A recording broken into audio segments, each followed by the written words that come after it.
Three, two, one, and we are live. Welcome once again to HeroQuest fans. I apologize. Yesterday, things were so busy, I just didn't have time for the stream. I flipped it onto vacation mode a little late there, so if anybody came by expecting a stream, I do apologize. We're making up for it today. I have a couple of things planned. So obviously this is Space Crusade once again. So if you're tired of Space Crusade, I'm really sorry. I mean, yes, we are about HeroQuest here at HeroQuest fans, but this is a related game, and I have been playing it a lot lately, and so I wanted to do some more with that. I still plan to do this novel reading afterwards, so we'll probably break it up into two. The last game that I played, for anyone who checked us out last weekend, I played through Mission 2 of Space Crusade, of course, from 1990, and I had a great time. I was playing it against myself, so using the solo aspect, and it was pretty tough because I was basically managing three players at once. So I had a squad of the Eldar faction,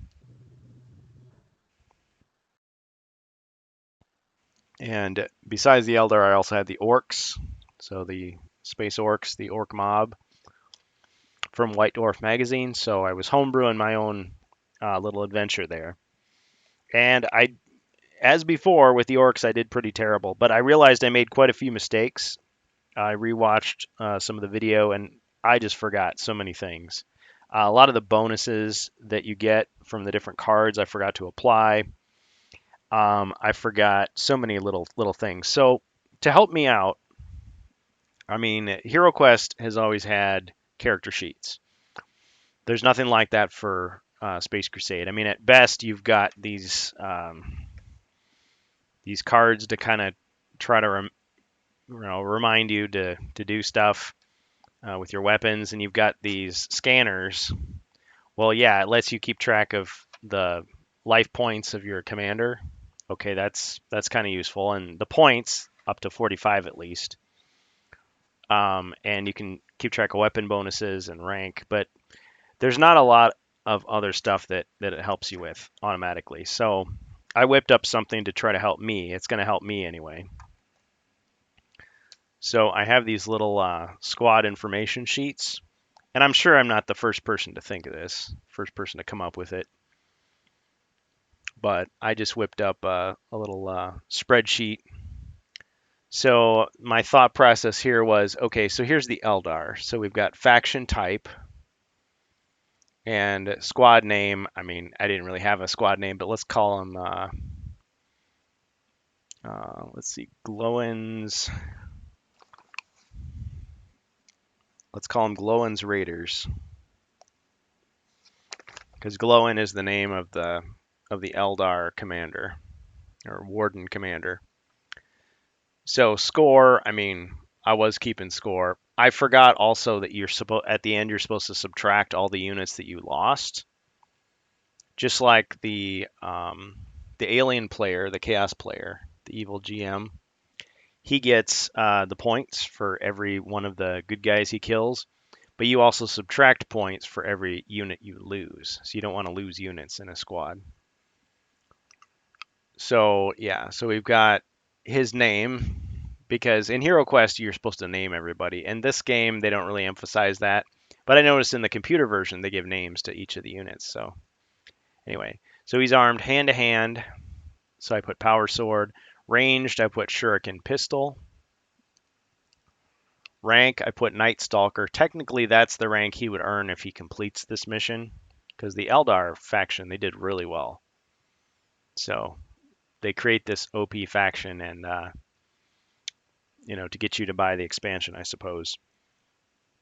And then honors, so keeping it generic. So I put 2. Again, that's what he would earn if he wins. And so with the hand to hand, so I put how many white dice it is. So light combat dice, so it's 3. Red dice, 0. Ranged shuriken pistol, which is 3 white dice. And then red dice, 0. But I put in here 2 attacks. So I put upgrades. So that'll kind of remind you. So armor, I put 2+1 because he's using an ability that gives him an extra armor. Life points, he only has 1, but the asterisk. So for every, see, 1 hit of damage absorbed by each X arc card. So essentially I'm using the same rules as the Psychers in White Dwarf magazine. So they give you just 1 life point, but they give you all these powers. And so when you get hit, instead of just dying, you take away one of those cards. So then he loses whatever bonus that card had. And when he's out of cards, he takes 1 hit and he's dead. Because normally a Space Marine commander has 6 life points, and the Orc commander also has 6. So that's how they handled it. So I think this is going to make it a lot easier for me to keep track of this game, because this is a game I didn't grow up with. I'm kind of learning it on the fly. So then the other units. So I didn't give these guys names. I guess if they survived, I would give them names. But so heavy 1. So he had a shuriken cannon for his ranged, which is 1 white die and 1 red die. See that? And then ×3, so it can fire up to 3 times. Now for hand-to-hand, they don't really say, so I'm just putting fists. So just melee is just, I suppose maybe he clubs the enemy with his gun, but he fights with his fists. It's 3 white dice. Now technically on this card, it does say only 2, and that's probably what they intended, but in the booklet, this booklet, it says 3. So now that does benefit that player to have 3, which is like the Exarch. Oh yeah, and the Exarch can fire twice. He can either attack hand to hand like that, or he can fire twice. And his doesn't have a choice of weapon. So anyway, oh yeah, and movement. So you'll notice he's 7 movement, whereas the heavy has 3. So I've got blanks for all those different stats that you're keeping track of, because you really have to keep track of a lot more in Space Crusade than in Hero Quest.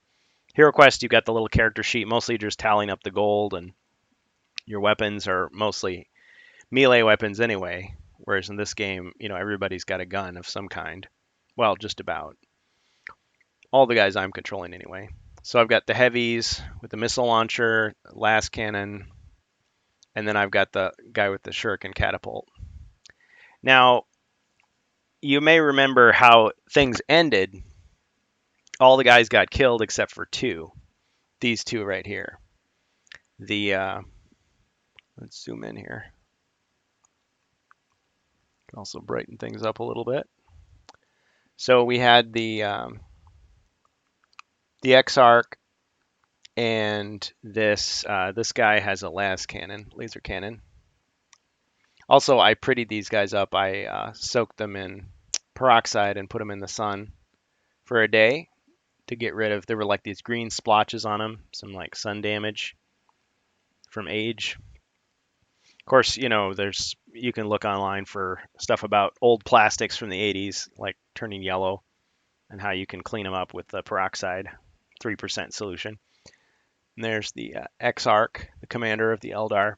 So these 2 guys were the only ones left, and they had drawn a Gene Stealer card that had 2 Gene Stealers. That's these 4-armed monstrosities, these mutant creatures, aliens. They attacked unsuccessfully, and then everybody escaped.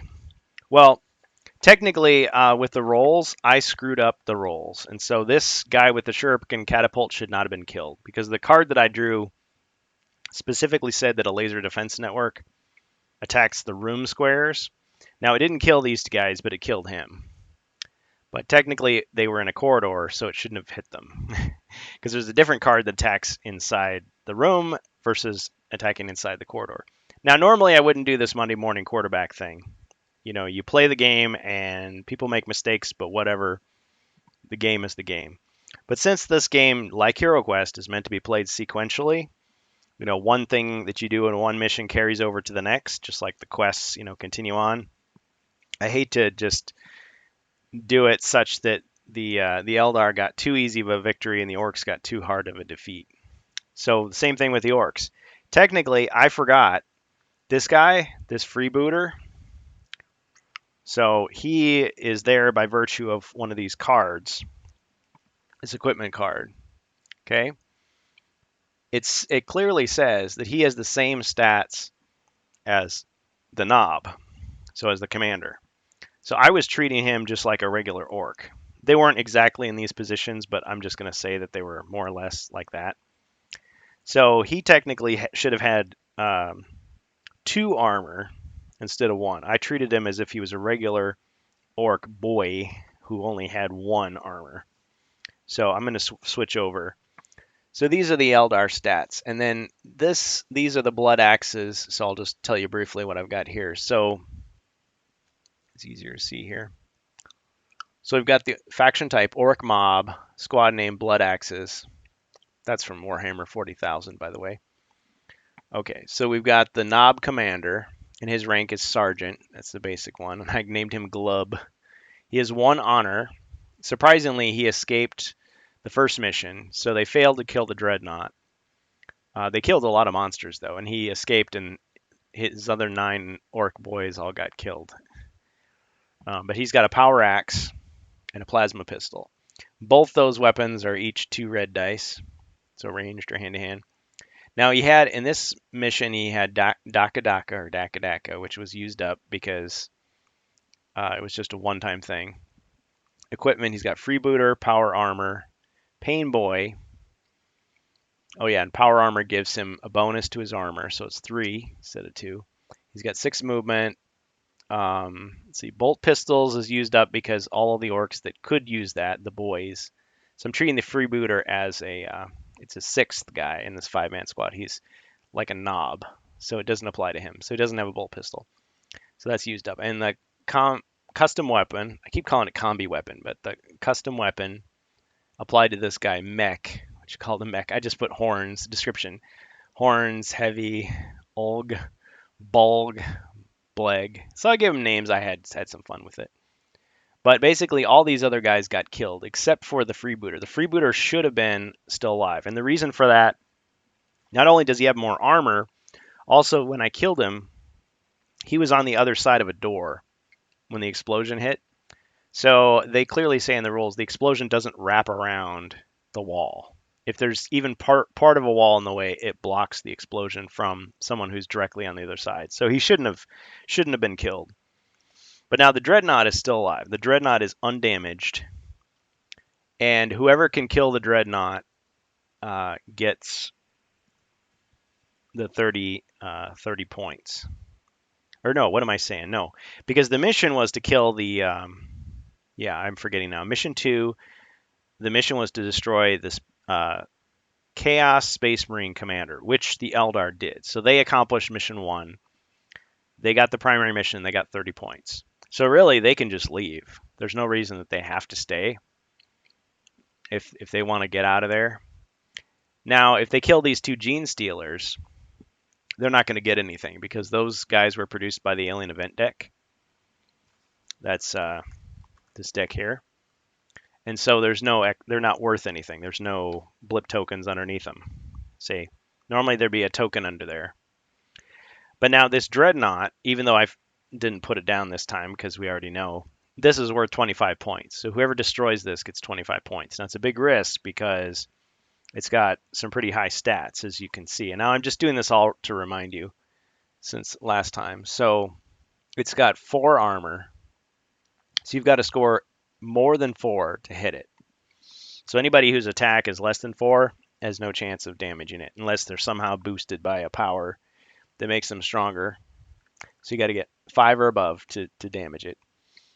And it's got 3 life points. Now each life point is going to take away one of its weapons, which makes it easier to kill. Because once it's down to just its bolters, it's just like a regular enemy pretty much. But it's got this missile launcher. And it's got this plasma gun. Whoops. And as you can see, they pop off pretty easily because they're just clipped on there, which is how it's supposed to be. You're not supposed to glue them down because the whole thing about this game is they have interchangeable weapons. So it moves 4 squares. Now you can fight it hand to hand, but it is really strong. It's got 2 red and 2 white, so you're probably going to get killed. if you go after it hand to hand. But you could. Now, the thing about the orcs is I had this guy flee last time, but I'd forgotten that if you subtract all the points from all the losses he took, he would have less than the minimum you need to continue on to the next mission. But see this? See this rules? And again, I'm learning the game, so I'm learning from my mistakes here. So if he gets 10 or less, he would actually have negative points, or he'd have at least 0. You've done very badly. In an attempt to redeem yourself, you re-enter the alien spacecraft on your own. You are killed, but die gloriously. It's Warriors code. In your next game, you must start off with a new sergeant and no honor badges. Now he had one honor badge from before, so technically his boss would have sent him back in. But and that's the escape. This room right here. He would come back out the docking claw. That's what this is. This is where you start. But the fact that this freebooter isn't dead, technically he's got more chances. So I figured, let's just see. I want to see what would happen if I hadn't goofed up and I had kept those guys alive. So two of the units died that didn't have to with my mistakes. So anyway, we're just going to play a little bit here and just kind of see how it goes. Now, of course, it's based on die rolls. So, you get good rolls. It turns out great for you. You get bad ones, then not so much. So whose turn was it? So the last turn technically was the Eldar when they escaped. They went out the door. So it goes Eldar. Let's see. Orc, Eldar. Yeah, it'd be the alien player's turn next. So I did reshuffle the alien event deck, and this does have the blue cards in there from the Eldar attack as well. Oh yeah, and I'll remind you what everybody has. So the Eldar over here, they've got Trance of Indestructibility. Let's get some focus on there. Okay. So has 3 armor points instead of 2, so that's still active. Mental projection, this means that if he's about to be killed, basically, places him out of the range of fire. He can basically move 2 squares to dodge out of the way. It's as if it didn't happen. So he can use that to save himself, assuming it gets him out of range of the attack. Out of range of line of fire. So that's in effect. Mighty Strike. Roll 1 extra light weapons die when he engages in close combat. Remains in for the whole mission. So I kind of keep remembering that he's got those bonuses. So he gets 1 extra. So let me update that on the sheet. So normally he has hand-to-hand power sword. He's got 3, well, plus 1. It's not reroll, it's plus 1. So it's 4. A little too bright there. Okay, that's better. And in addition to that, he did have the Warlock's Warning piece of equipment, but that was used up. So that's used up. Now, Explosive Shuriken. This only works with people who have shuriken catapults, and that guy got killed. So we'll just say that one's used up. Now, Web of Skulls, it can be used on anything except a Dreadnought, which is, I mean, he could use it on the Gene Stealers, so he's still got this. And Super Crack Missiles. So the guy with the missile launcher is dead. So that's not going to be any use. And then this one is of use because this is the Runes of Guidance for the lascannon. That just means that he's got a targeter. He can re-roll 1 die after attacking. So I'll just have to remember that. But this can help me because I can just look at it here and say, okay, lascannon. Normally that is 1 red die, 2 shots. and he can reroll 1. So we'll put a little asterisk there.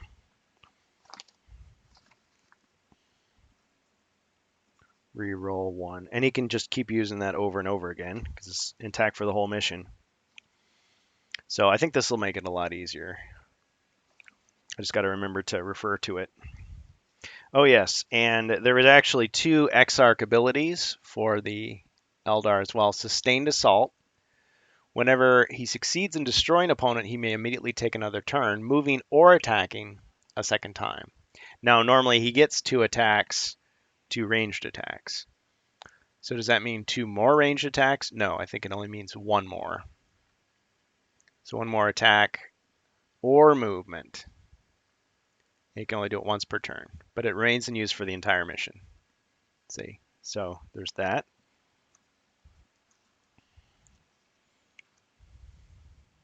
And then his 5th Exarch ability is Crack Shot. Again, it remains in use for the entire mission. He may roll 1 extra light weapons die in any ranged attacks he makes. 1 extra light. So normally he fires 3. He's going to fire 4. See, so both of his attack types are going to be 4 white dice. Yeah, it took me bungling the mission to realize that I needed needed these forms to help me out.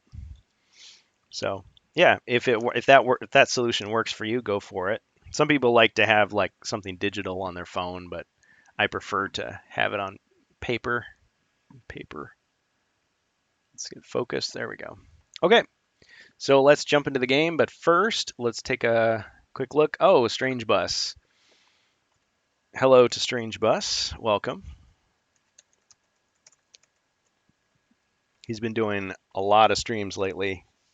He's a streaming machine, so kudos to him. Check him out if you haven't already. Strange Bus on YouTube and on Twitch. And we've also got Adept W and Maddie and Son visiting, so welcome to our visitors there. You know, some of the visitors you get, I mean, I'm not a big streamer yet, of course, but sometimes it's like you get them and their name is so generic, it looks like a bot or something. It's like, ah. But there are people out there like Streamlabs. They say on their channel, we support smaller streamers, you know, new streamers. So, hey, it's cool. They show up and, you know, just lurk, kind of boost the person's numbers a little bit. You know, every little bit helps. So, yeah. Also, another cool thing. So I was digging through my Salt on Black Reach box that was gifted to me, and this little thing, this little compass, it's like, what the heck is this piece of junk? Well, it's not actually for measuring anything. It's for like a missile launch. So let's say a missile hits, you'd say, okay, those are the squares that it affects, you know. And actually, it fits just perfectly. So this rule thing from 2008, Warhammer 40K, works perfectly for the missile launcher attack. Because see this, it's 9 squares. So wherever you hit. So if the missile hits, you know, there, it's those. So, I mean, you don't really need it, but it's kind of fun if there's a dispute. And I've just been using this red straw. This is from this is from one of those dust off containers. It's like, oh, a little, you know, line of sight thing. So it's just a board game. It's not a war game where, you know, your terrain is just kind of strewn all over the table and you have to kind of, you know, use a tape measure and figure it out. But, you know, it kind of helps. All right, so it is the alien player's turn. We're just going to kind of see, like, okay, if I knew what I was doing the first time, would these guys have a chance to take out the Dreadnought? And I didn't even bother to set up the other 2 boards because I figure why would they even bother? I mean, there's so much that they don't have to explore. Oh yeah, and technically there was some furniture in that room. So let me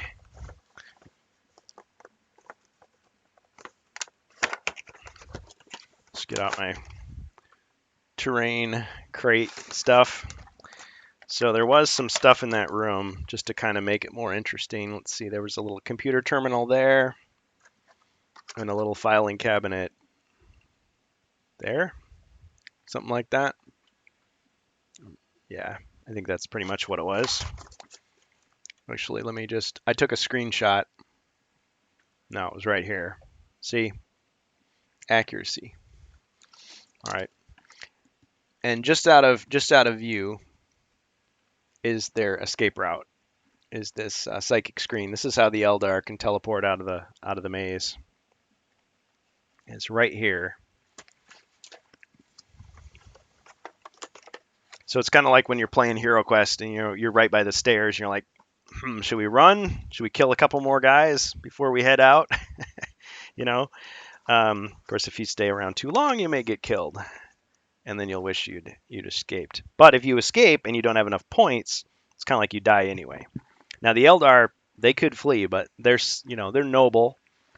They may decide that, hey, no, we should stay. We should fight the chaos that's in this ship. Okay, so alien player. First things first, got to draw from the deck. See what the evil event card is. Auto defense. You may shoot at any one Marine, well, let's say Orc, or Commander miniature on a room square. Roll one heavy weapons die. Well, normally you'd be playing with Space Marines, but I'm playing with Orcs and Eldar, so technically I have my choice. Now, he's in a room, they're in a room. Auto defense. Any one Marine or Commander miniature on a room square. So, yeah. I guess, who am I going to try to take out? Well, I'd like to take out I want to try to sabotage the Orcs because I'm playing as the bad guy here. So let's say we're going to do one heavy weapons die against this knob, against this freebooter here. Who does he think he is with his eye patch and his piratey ways? So let's see what we get against him. 3. Ooh. But as luck would have it, or as not so luck would have it, oh, he's only got 2 armor. So since it's one more than that, he is dead. So never mind.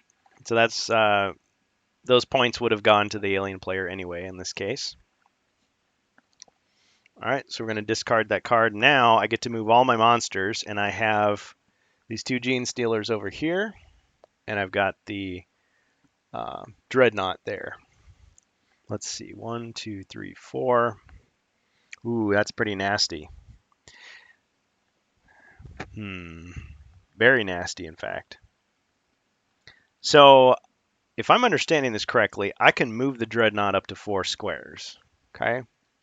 So I can move him 1, 2, 3, 4. And over here, look at that. So I zoomed in too much. All right. I can hit him hand to hand right there. I'm not attacking diagonally, but notice this is 4 squares. So I can attack him with 2 red and 2 white. And he's only got 1 life point. So 2 red and 2 white. Let's see. And that's with the guy with the shuriken cannon. So he's got 2 armor. Yeah. All right. And his hand to hand is 3 white.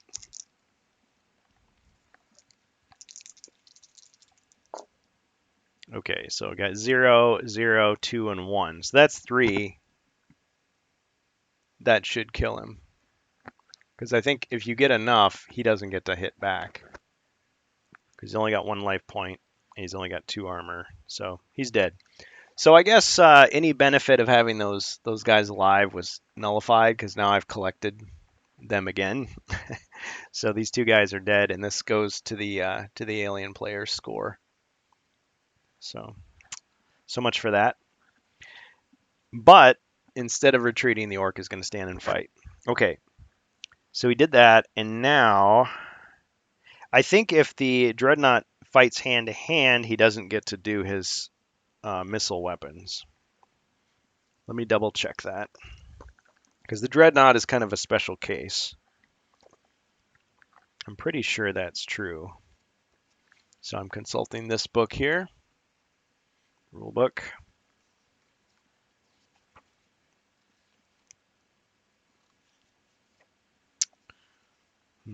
Okay, so Dreadnought's weapons. Dreadnought starts the games with bolters mounted on its body and 2 heavy weapons for placing it, blah, blah, blah. When it fires, it may fire all 3 of its weapons, fired one at a time. Same target and multiple. Fire all its weapons as long as line of sight, blah, blah. Can't fire, that's been removed. It's lost both its heavy weapons and may only fire with its bolters.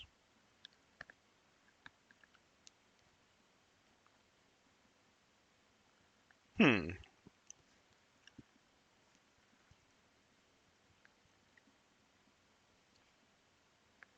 Oh, it continues to roll its full number of combat dice for hand-to-hand combat even when damaged.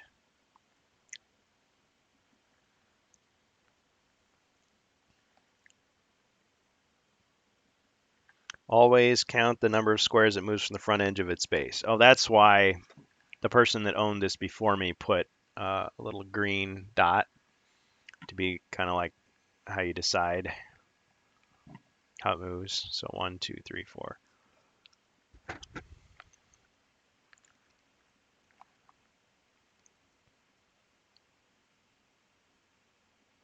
Yeah, and it rotating doesn't count as a move.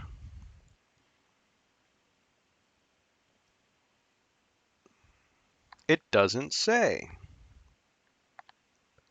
whether. Okay, well, I guess if we just read between the lines, when a Dreadnought fires, it may fire all 3 of its weapons. So I guess when it attacks melee, that takes up its whole attack.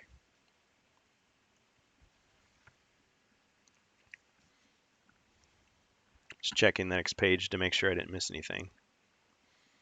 Now, sometimes in these games you get rule ambiguities and you get fans that come up with their own interpretations and they have different, popular explanations. And 30 years later you find out, oh yeah, the way I played it, nobody plays it like that.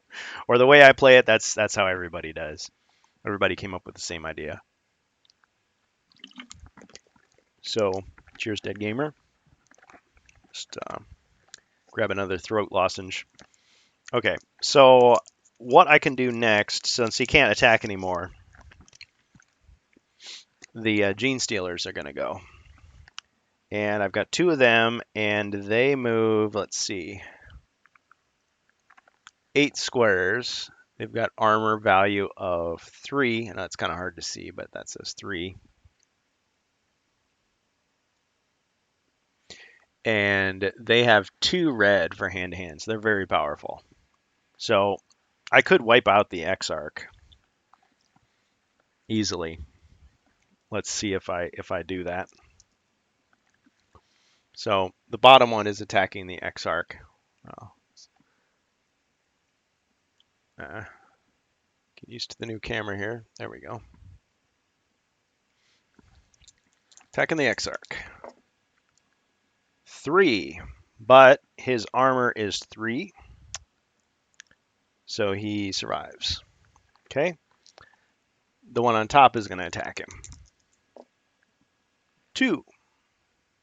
You didn't see that. 2. So he survives. Okay. So Alien's turn is over. Now the Orc is going to go. Now, where was that door? I took the doors out because they were more trouble than they were worth. These big walls. These huge walls that we had. So normally it was like that. So the door technically is right, where is it?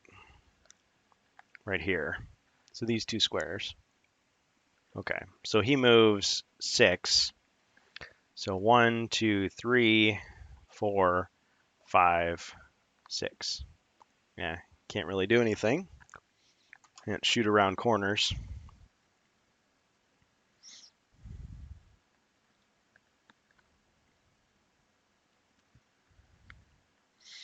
All right. See, I could have had him search that room. Well, I guess I didn't put any furniture out. So, according to my homebrew rule, there wasn't any. But yeah, I just got so caught up in the combat, I didn't think about decorating each room.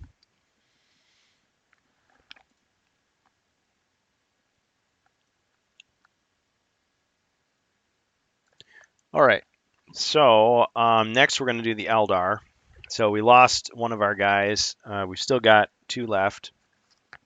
So the guy with the las cannon, laser cannon, he could try to do something. So the laser cannon, as one red dice, fires twice. So he can hit both of the targets in the room. Let's switch over.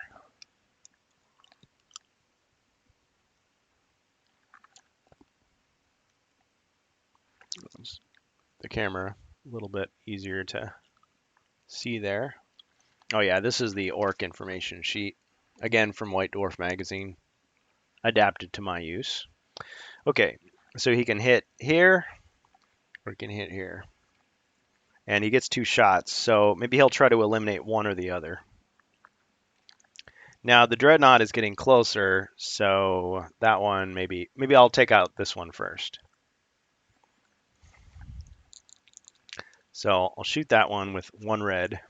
See what happens. 0. Missed. Okay, well I'm gonna try again. Oh yeah, Runes of Guidance. So I can re-roll it. Okay, I'm re-rolling it. 0 again. Okay, here's the second shot. See, there's a lot to remember. 3. And I know it was out of camera, but I didn't cheat. It was 3. Okay, well, 3, but the Genestealer's armor value is 3, so it doesn't hurt him. Okay. And can he do anything else? I don't think so.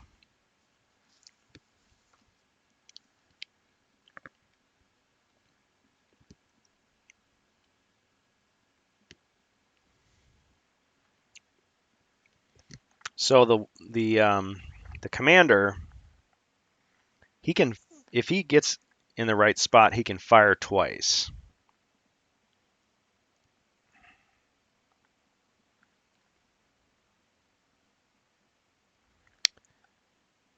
And his firing is the same as his regular attacks. So let's see if he's got anything here that will help him.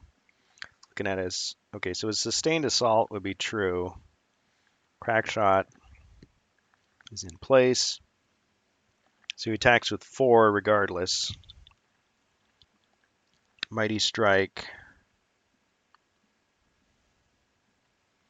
Trance of Indestructibility, Mental Projection. 3 armor points. Okay. I could use my Web of Skulls as an attack.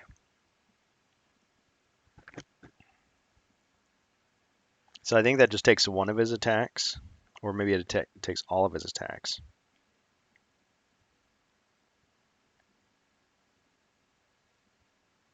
Okay, but with Sustained Assault, he can do... If he kills an enemy, he can try again. So he normally attacks with... Well, he attacks in this case with 4 white dice. Okay. So he's going to first try to attack one of the Genestealers. See what happens. Okay. So he's going to attack the first one. Let's say he's attacking the one below him.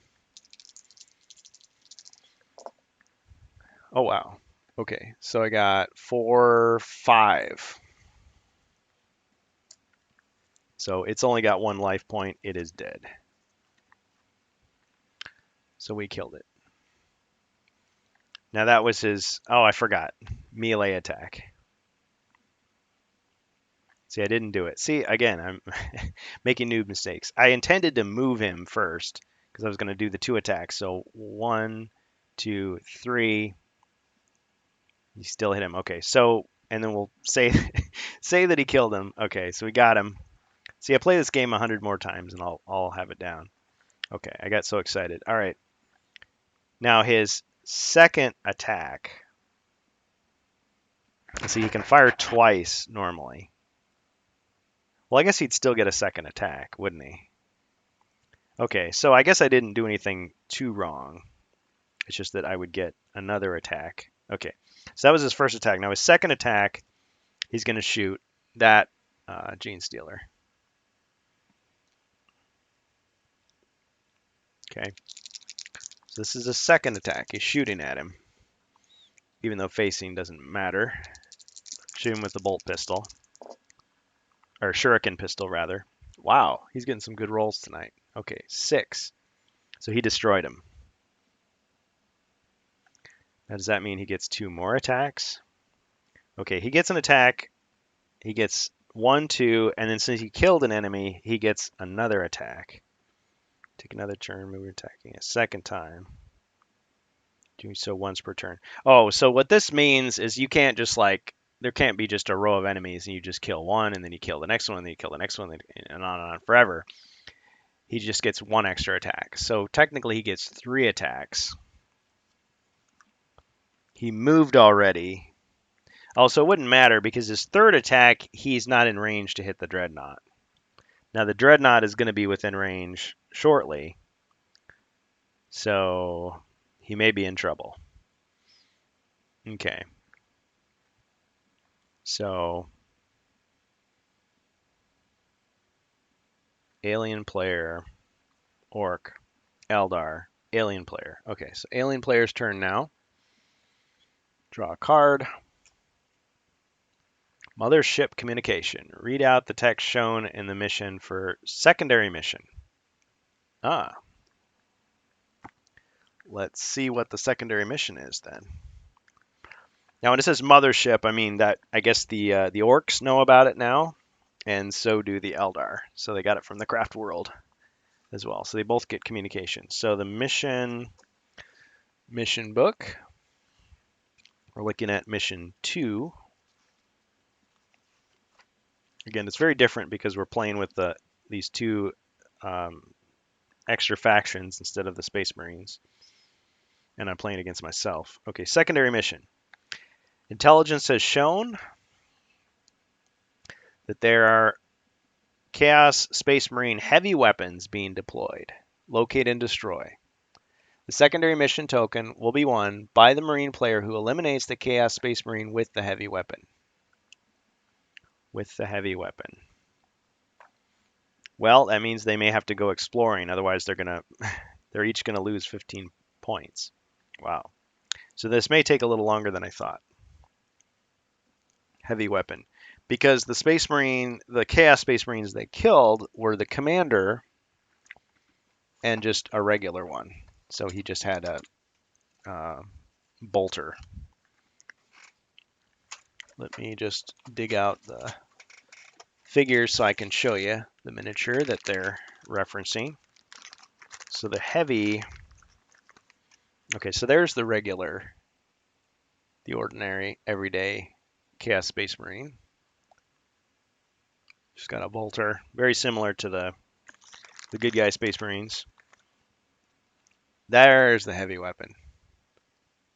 So that looks like a missile launcher. So this is the guy you got to take out.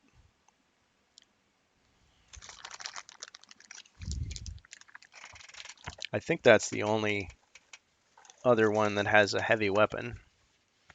I have to double check here. So you've got all this extra stuff that you think you won't need, but actually it turns out you will need it.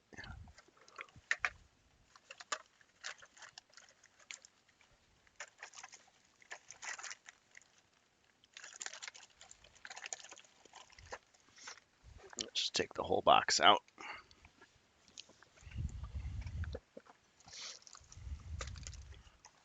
See, I'd have to set up the other 2 boards and play the rest. I might just do that because we've got plenty of time together here. I blocked out the time.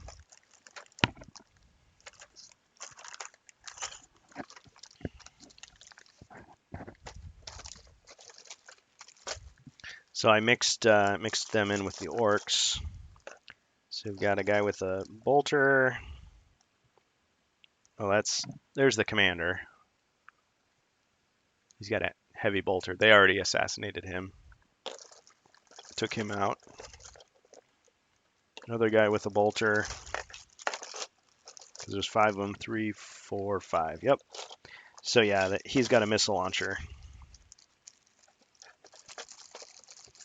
Now they don't actually give alternate stats for the Chaos Space Marine. Normally he moves 6 squares. Oh yes, they do. I stand corrected. In tiny little print there, it says 4 with a heavy weapon. Armor value 2. Now they don't give him heavy weapon stats down there, but still. A missile launcher is the same regardless of who's using it. So it attacks the 6 squares with 2 red. Anybody in the squares gets damaged, so I can use this thing for fun. Okay. So with that determined,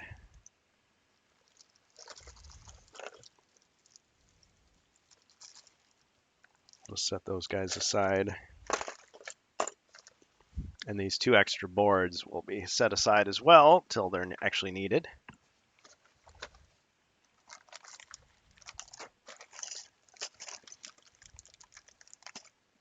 Okay, and there's my blip tokens.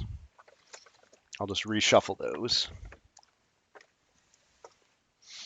Okay. So that is revealed. So the secondary mission is now revealed.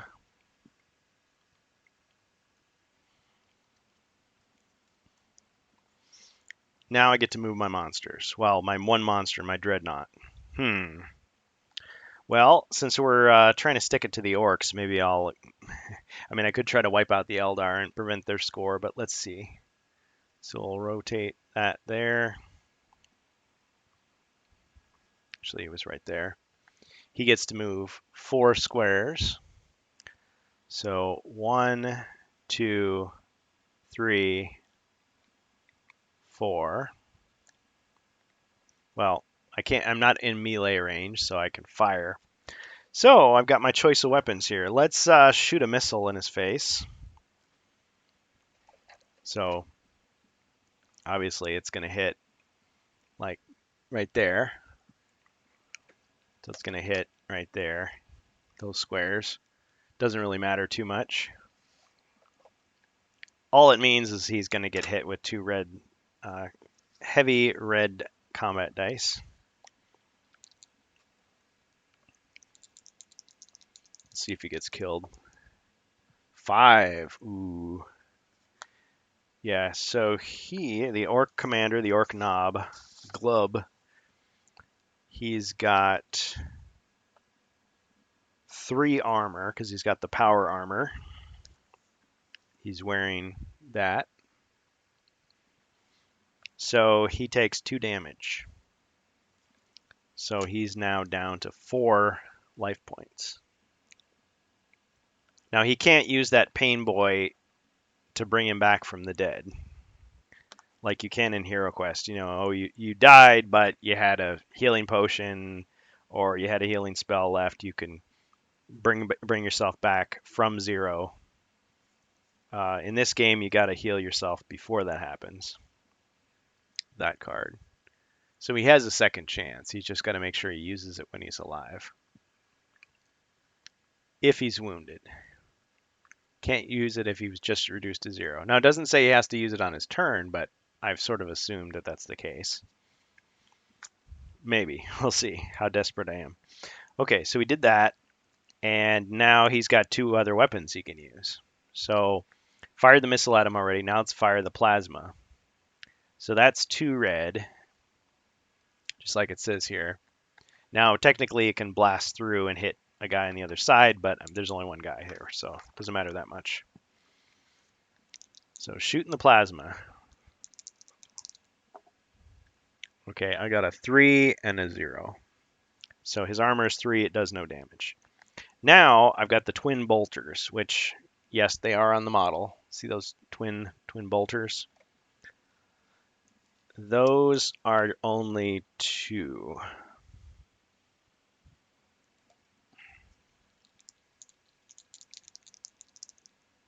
Oh, you know what? I'm going to double check. I'm pretty sure it's only two because it's awfully weak. I mean, it's like a standard attack of anybody else. Nobody else with a Bolter will fire two white. Well, except for a Gretchen. I guess Space Goblin only gets one.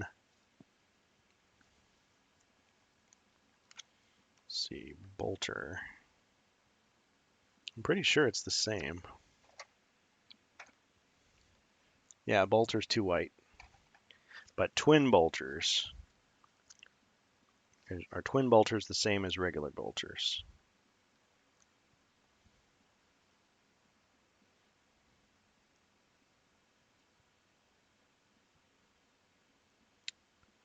The Dreadnought is a fearsome war machine developed by the followers of Chaos. It is an adversary to be feared and respected. Let's see. Weapons. Two heavy weapons. Bolters mounted on its body.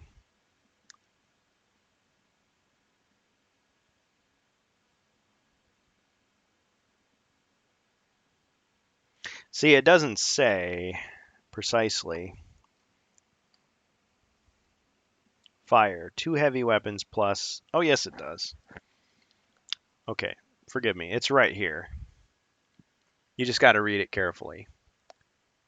Fire. Two heavy weapons plus two white. So that means the bolters are just two white. So my initial thought was correct. Okay, I'm trying to play it the right way here, folks. So that when I do play it with a group of people, I'll know what I'm doing. Won't have a lot of disputes. Okay, so he's attacking with the bolters. Two. Well, three armor, so doesn't matter. Didn't do anything.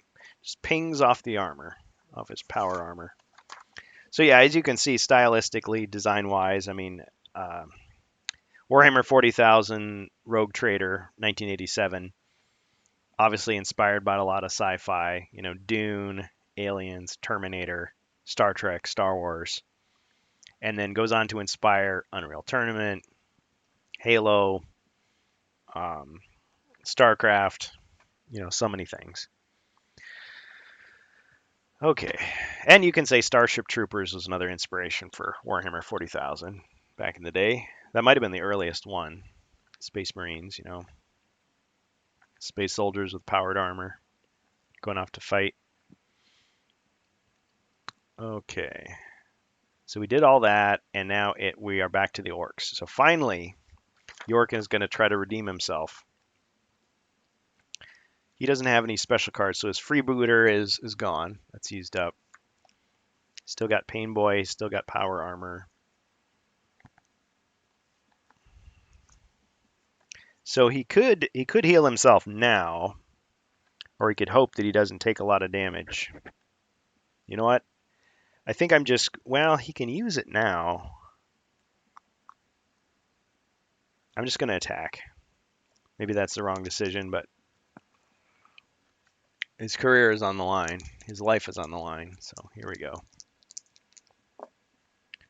Two. Well, the armor of the Dreadnought prevents that from doing anything. So he's still got movement left. He can't run past it, but he could run around it. Let's see, where's the door? Oh, he'd be trapping himself inside that room if he goes there.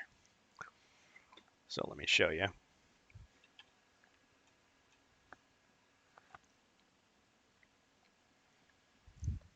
Okay. Oh, it's just barely. Okay, so see that room down there? So he could go in here, but he'd be trapped because it could block the door. It could block the hallway. He could run in here, I suppose, and then he'd be trapped in that room. He could run back through the doorway and try to run away. Let's see, 1, 2, 3, 4.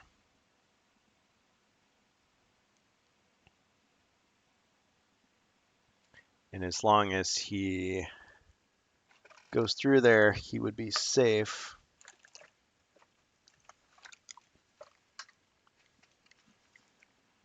Just check once again. I'm just going to keep that handy.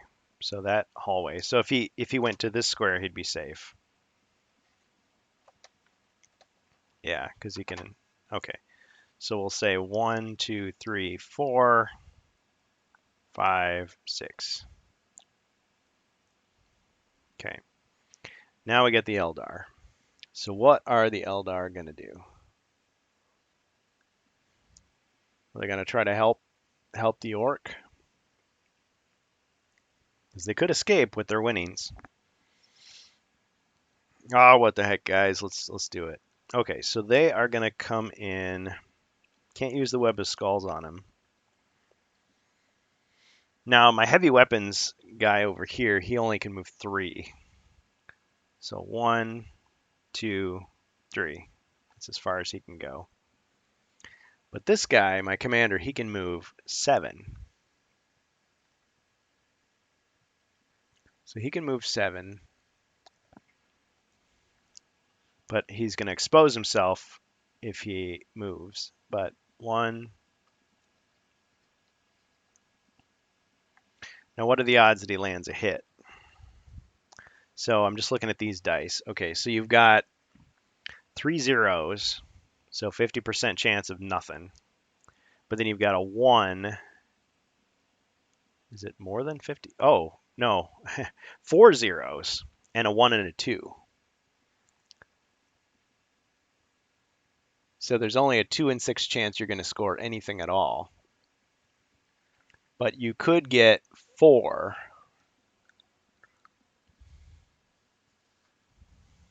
from 2 dice. But since he rolls 4, you could get 8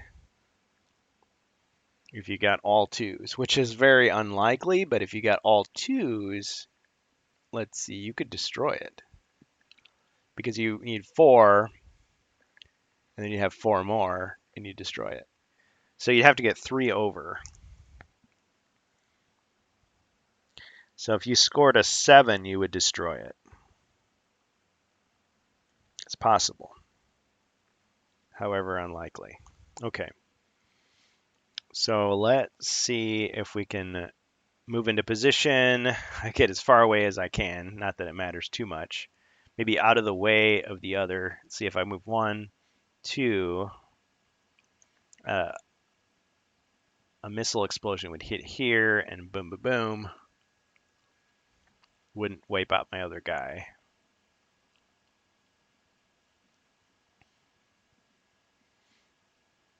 Yeah. 1, 2. All right, so he's going to fire twice. And he attacks with 4.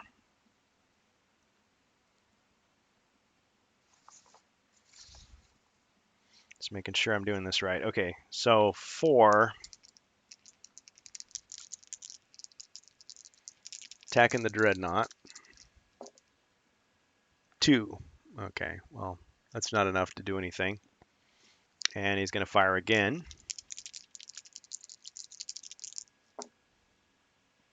Okay, so we got a 2 and a 1. That's 3. Still not enough. Crack shot. Yeah, he doesn't get an extra turn because he didn't destroy anything.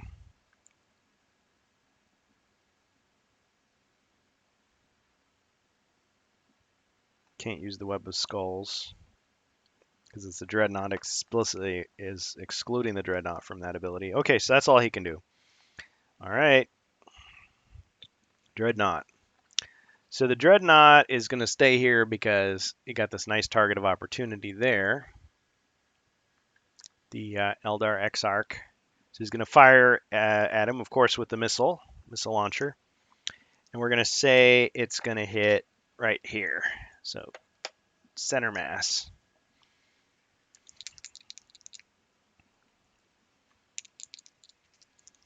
Let's look at this dice cam here. 2, but his armor is 3, so it does nothing. Okay, he survived the missile strike because he's that kind of guy. He does the cheesy thing where he brushes the dust off of his shoulder, just like Jake Skywalker, right? Then the dreadnought's going to attack him again, this time with the plasma gun. So that's 2 red.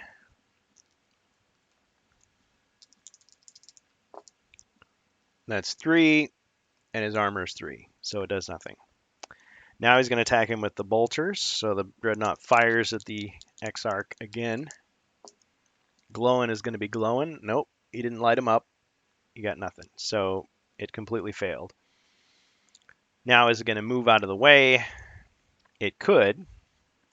So it can still move its 4 squares. So 1, 2, 3, 4.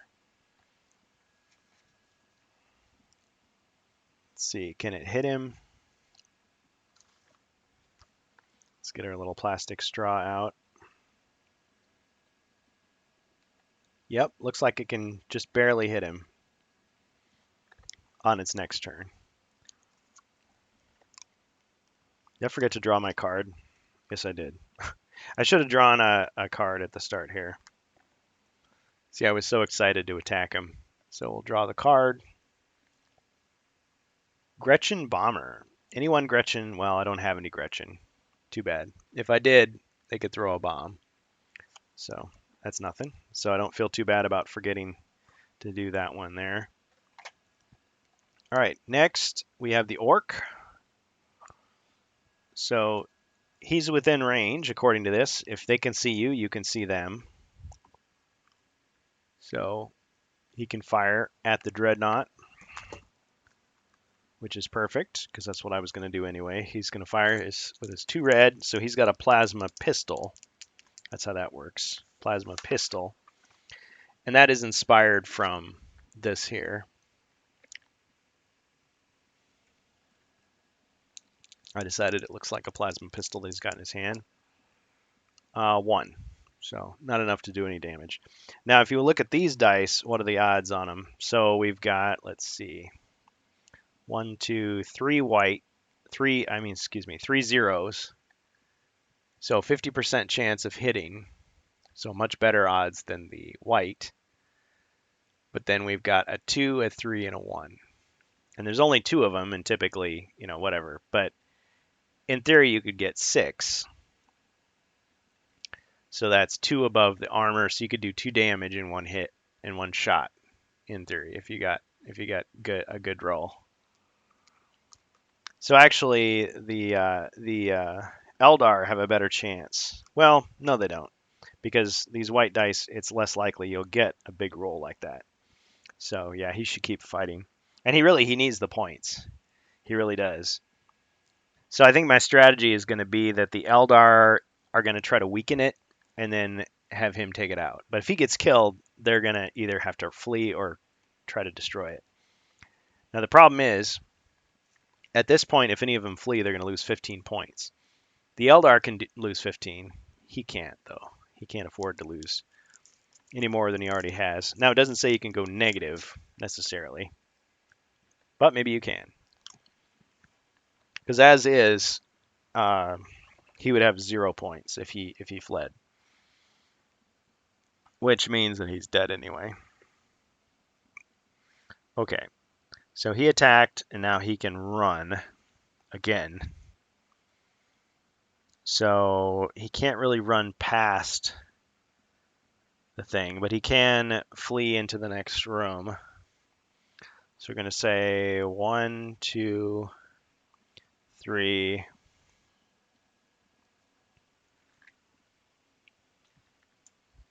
Let's get that wire out of the way. Need a bigger table. 3, 4, 5, 6. 1, 2, 3, 4. Yeah. 4. Oh, wait a minute. It might still be able to hit him. Let's say it moved 1, 2, 3, 4.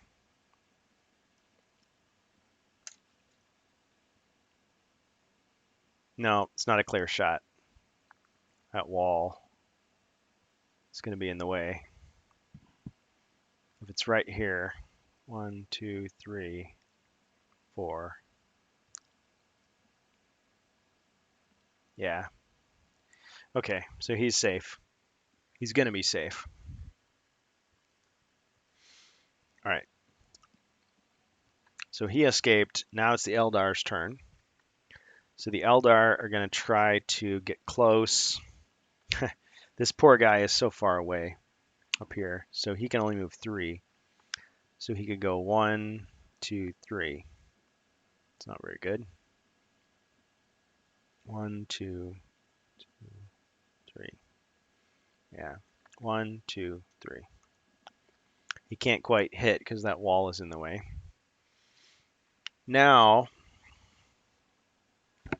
it's a little hard to see. There.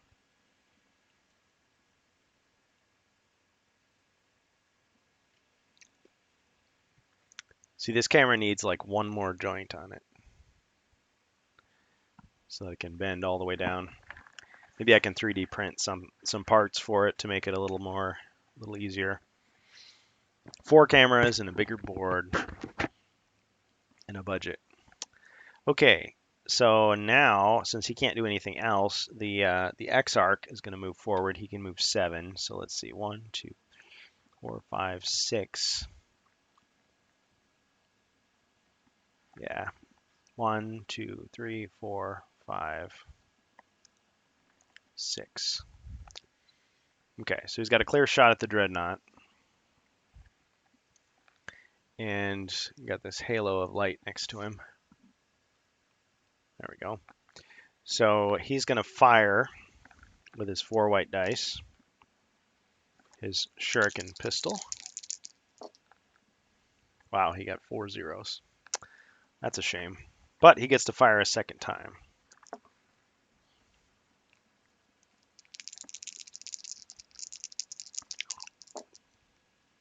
And he gets another 4 zeros. So, sad day for him. All right. So now it is the alien's turn. And me, being the alien, will take my turn. Alien event, Lure of Chaos. Choose 1 miniature, not a commander. Roll 1 heavy weapons die. If you roll a 3, replace the figure with a Chaos Space Marine. So I guess one of these guys is going to turn evil, but there's only one guy that could be. So I guess he'll turn into a Dark Eldar. So we'll roll 1 heavy weapons die. If he rolls a 3, so 1 in 6 chance, he turns evil. That happened to the Orcs when we were playing the very first mission. One of his guys turned into a bad guy. 0. So thankfully it failed. His conditioning was too strong for the Lure of Chaos to work. All right, so that we'll set that aside. It's been used. Now I get to, let's see, we're gonna attack the Exarch. So I'm gonna fire at him with the missiles. We're gonna put the missile right there. Center mass, doesn't matter.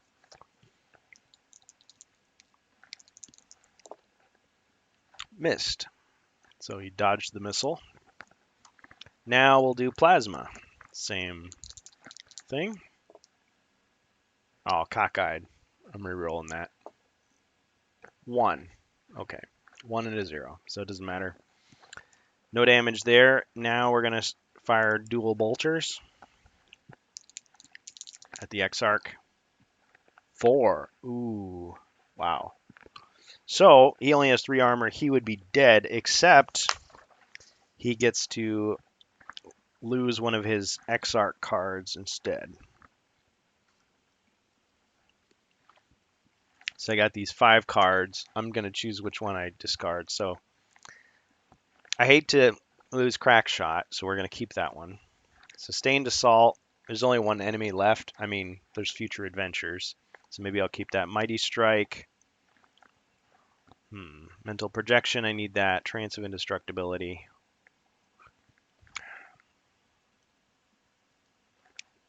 One extra for, so I'll be down to 3. But firing is stronger anyway. I'm going to say, I mean, they're also good. Let's discard Mighty Strike. So that is gone. That prevents him from getting killed. Because that was 1 extra damage above his armor rating. So Mighty Strike is gone. And actually, I should have written all this stuff on my character sheet. I'm just going to, or squad information sheet, I'm going to go ahead and write it down. So we've got equipment would be runes, last cannon. Let's put runes laser. So runes of guidance, last cannon, web of skulls.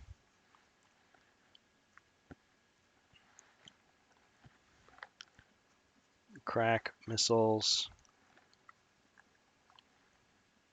I can't really use now anyway. Shuriken, explosive shuriken.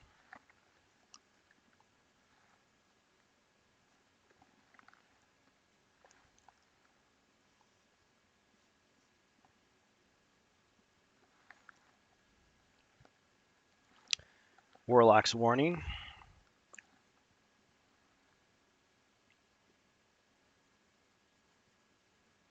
Which is used up.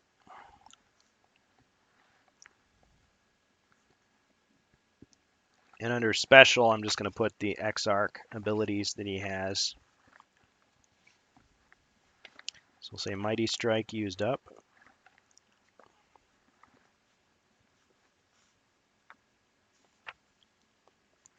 Mental projection.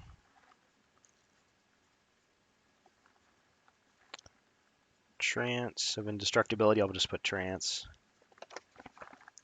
Sustained assault.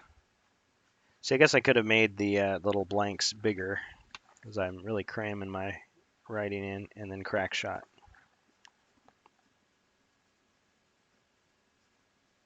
So make all the jokes that you want there.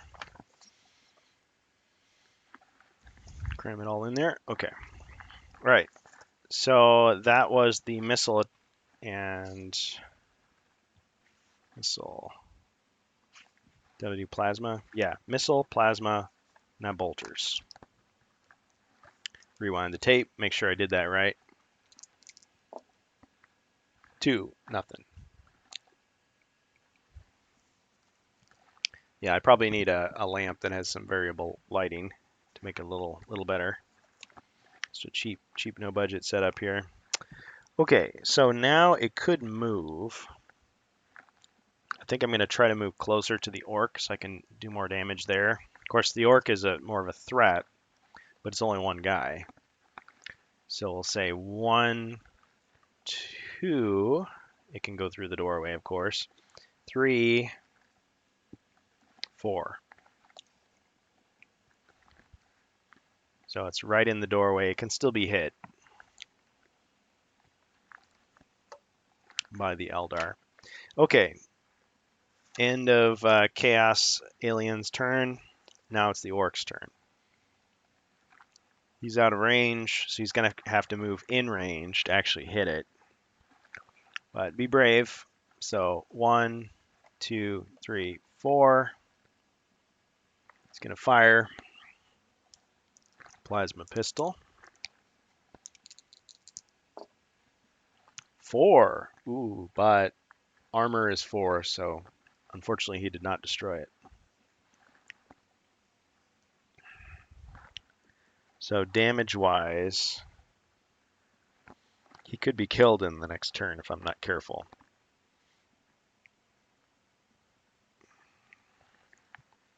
We'll use this or not. It's going to take a while to do enough damage to destroy this thing. You know what? I'm gonna risk it and not use it. I may regret it because there's a whole. I mean, there's two more boards. Another 16 more monsters could appear.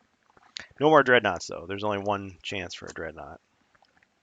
These are all the blip tokens. So when they get to the other two boards, there'll be more distributed.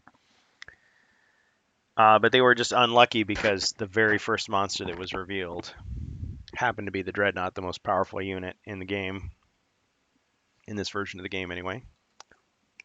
If you have Mission Dreadnought, there's as like a Super Dreadnought that's even stronger.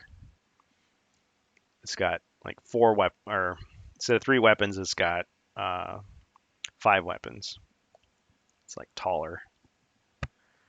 Okay, so X-Arc.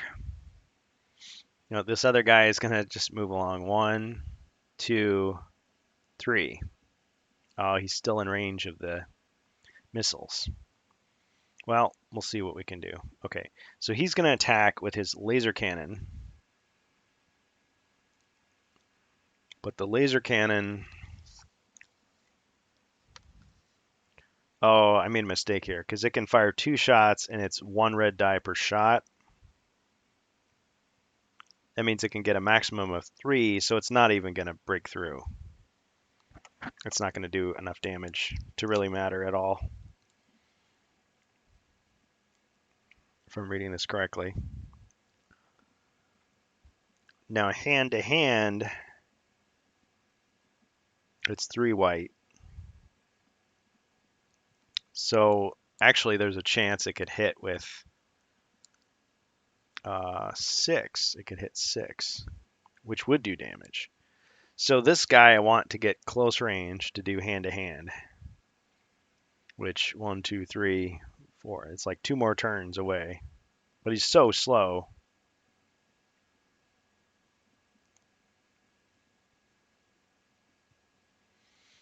Ah, what a shame. Too bad I can't combine the attacks.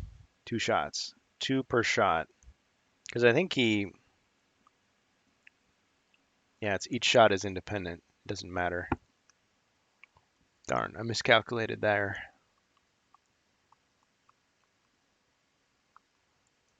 Oh, that's okay. Live and learn. Okay. Play and learn. Okay. Well, just for fun, I'm gonna roll anyway, because rolling dice is fun. He got a 3. Too bad it didn't do anything. He got another 3. Too bad it didn't do anything. Too bad that now if he could somehow combine those two, he would have been great. Okay. Now the Exarch is going to attack with his 4 white. Hey, can you hand me that weapon? It's not going to do any good, boss. Oh, you can fire with it 4 times. Okay, so I got 3. It's 3, but not enough to hit. Okay, so he's going to fire again. 2. Again, not enough. Okay, Alien's turn. Seems to be a losing battle. It's just got too strong of armor. Alien event. Alien task force. Mix up the unused reinforcement tokens and then pick 2 at random and add to your reinforcement pool. Awesome. So let me get the reinforcement tokens back out again because I didn't think I would need them.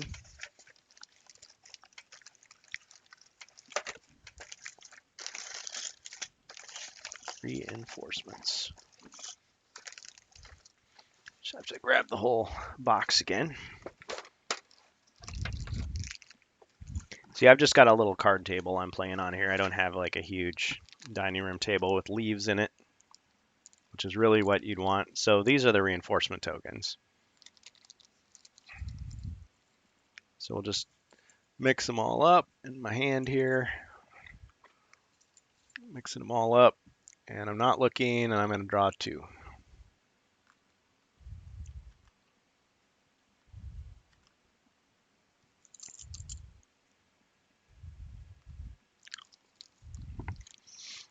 And technically, the reinforcements can start out anywhere I want, I think, because I don't really have. Normally, I don't get any reinforcements in Mission 2, but in theory, I could just say, hey, they just burst in any old where.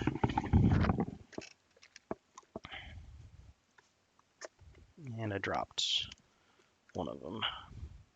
Well, I'll just have to get that later. Okay, so I got my 2 reinforcements, and I could just put them out now if I want to. So let's just say from here, a panel opens and here they come. Oh, look at that. One of them was blank. Yeah, I pulled it out. It was completely blank, so there's nothing there. So just a radar ghost. But this is an orc. So that immediately turns into an orc. I'll just grab one of these guys. Now this is a rival clan of evil orcs. So there's the orc. I love that design. He's like, "Rah." So we'll just put him here. And I guess he can move right away. So let's see, an orc normally moves 6 squares, armor value of 1, 2 white for firing, 2 white for hand-to-hand. There. So 1, 2, 3, 4, 5, 6. He's not quite in range to do anything, I don't think. I know it looks like he maybe could hit him, but it's that wall corner is in the way. And when there's a dispute, you roll to see who wins the dispute. Okay, so did that, and now the Dreadnought is going to attack. I guess he has his choice. Should he wipe out the poor, useless lackey, minion, warrior? So he can technically shoot.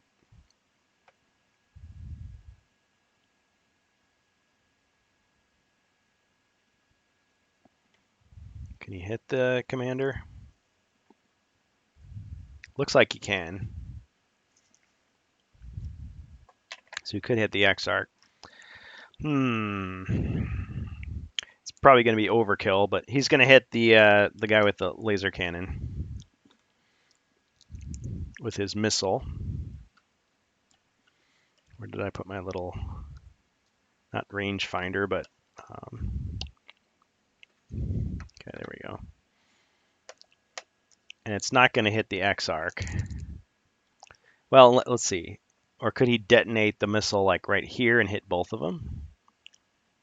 He's trying everything he can to kill them both.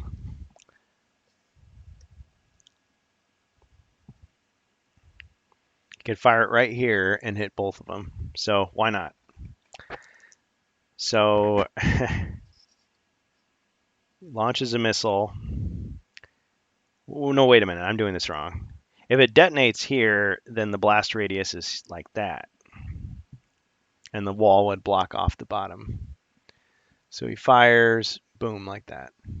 Any of you veteran players can tell me if I'm doing that wrong, but I'm pretty sure that's allowed within the rules.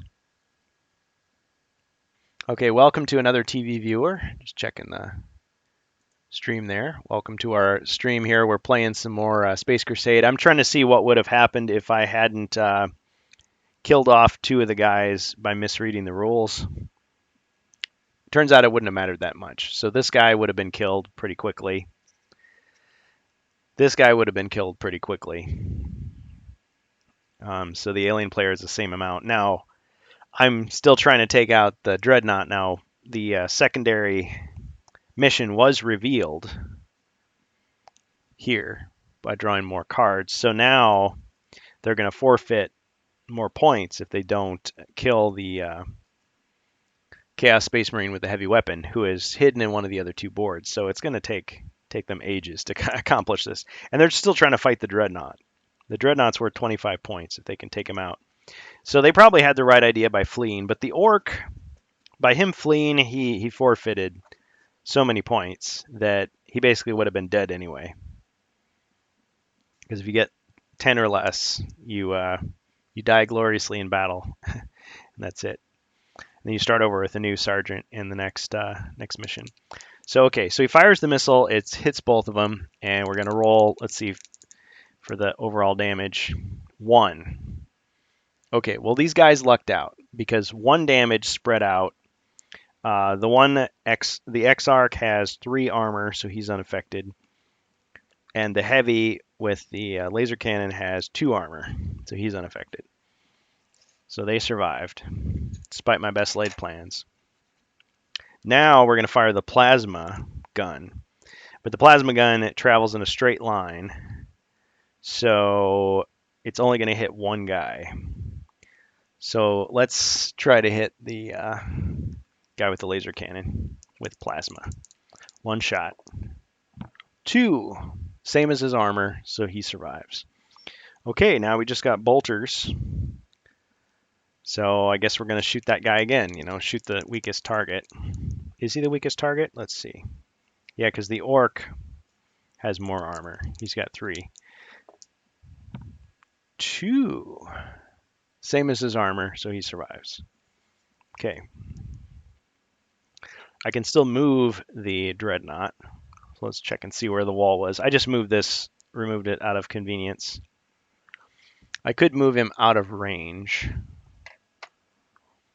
Slightly out of range. 1. Well, but then he's going to want to be in range to fight. All I'm doing is keeping them from escaping. 1, 2, 3, 4.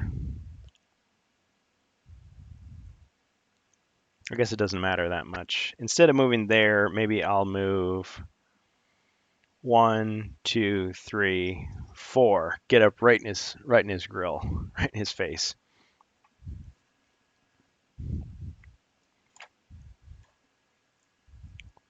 Okay. So we'll do that. And that way, that'll force him to move out of the way. Otherwise, he's going to have to melee the thing, and he will lose a battle hand to hand with the Ed 209 or Imperial Scout Walker. Okay, now I've got an Orc. He's pretty weak, but he can still fire too. So he's going to go. Let's see. Does he want to melee one of those Eldar?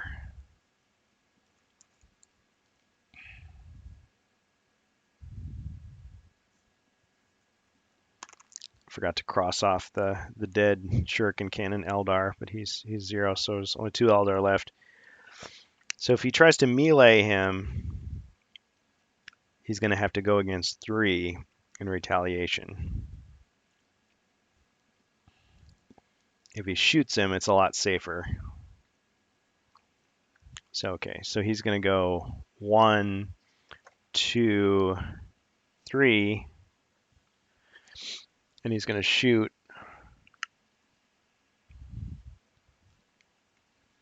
the Eldar. At that. Okay. So he's going to use 2 white. 1. And his armor deflects it. Okay, doesn't matter. All right. Alien player's turn is over. So now we're back to the Orc. Now the Orc is going to have to run because he doesn't have a lot of space to maneuver there. Because yes, he melees with 2 red, but then he's going to face a retaliation of 2 red plus 2 white, which is too much. So 1, 2, 3, 4, 5. Blocking the doorway. He can still fight.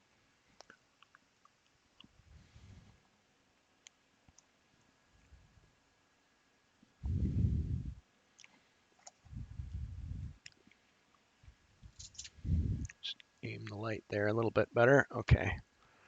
this halo effect. See, this is why you reprint the board with matte.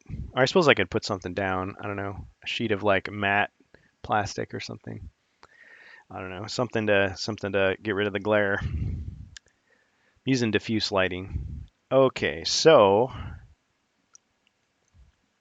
now it's the Eldar's turn. Well, target of opportunity right there. Might as well have the guy with the laser cannon do something useful. So he's going to fire at the orc. Laser cannon, 0 for his first, missed, and 0, he missed a second time. But he can still move 3 squares, so he's going to move 1, 2, 3. Now, you can't attack diagonally for the most part in this game, so no worries there. Now, the Exarch is going to move 1, 2. So just to make sure there's no like splash damage. Okay. Now he's going to have to shoot through the orc with his 4.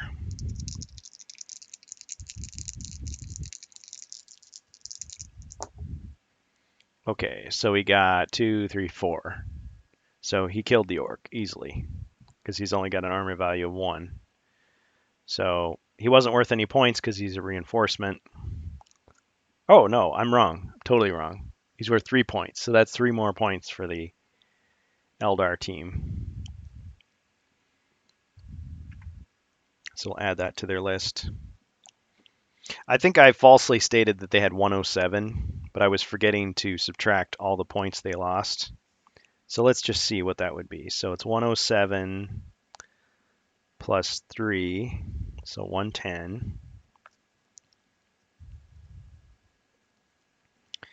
But then they lost, let's see, a heavy, another heavy. So they lost the shuriken cannon, the missile launcher cannon, the missile launcher, and the shuriken. No, they only lost 2 heavies. So that's minus 10 each. The commander's also worth 10. And then they lost the guy with the shuriken catapult, that's 5. So they lost 25 points. So minus 25. So they've got 85 points thus far if they were just to flee. But if they flee without completing that other mission, they would lose another 15. So they'd be down to 70, which is still respectable. I mean, 70 points, nothing to sneeze at. So the Eldar effectiveness, if we look at this here, the back cover, it'd be a momentous victory for the Eldar race. You gain 2 levels of recognition. That's with the 5-man squad, 5-warrior squad, I forgot. Yeah. So it's still pretty respectable. Now, by killing that heavy weapons guy, they would get another 10, so they'd actually be at 80, assuming they did nothing else. But they wouldn't have to do that. As long as one group completes the mission, it's fine. You only lose it if nobody completes it, meaning those points go to the alien player, if that makes sense. Okay, so we killed the orc, and that's pretty much all the Eldar can do. The orc ran away. Okay, so now it's the alien player.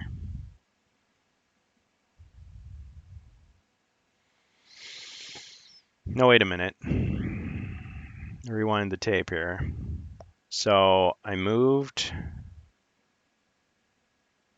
Oh yeah, yeah. So I am in position to attack, but first let me get the card. Too much to remember here. If there's other players around, they can remind you to redeploy. Place up to 3 blip tokens onto a board that has been scanned. These tokens may be taken from elsewhere on the board. The normal rules apply as to where these tokens may be placed. Well, since they've already been revealed, I don't think may be taken from elsewhere on the board. Yeah, I think all you're doing is you're just I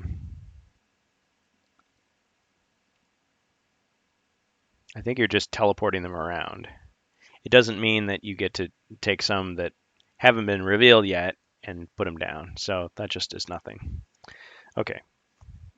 So there's not much for me to do. I might as well just attack the orc there because I could attack the Eldar commander.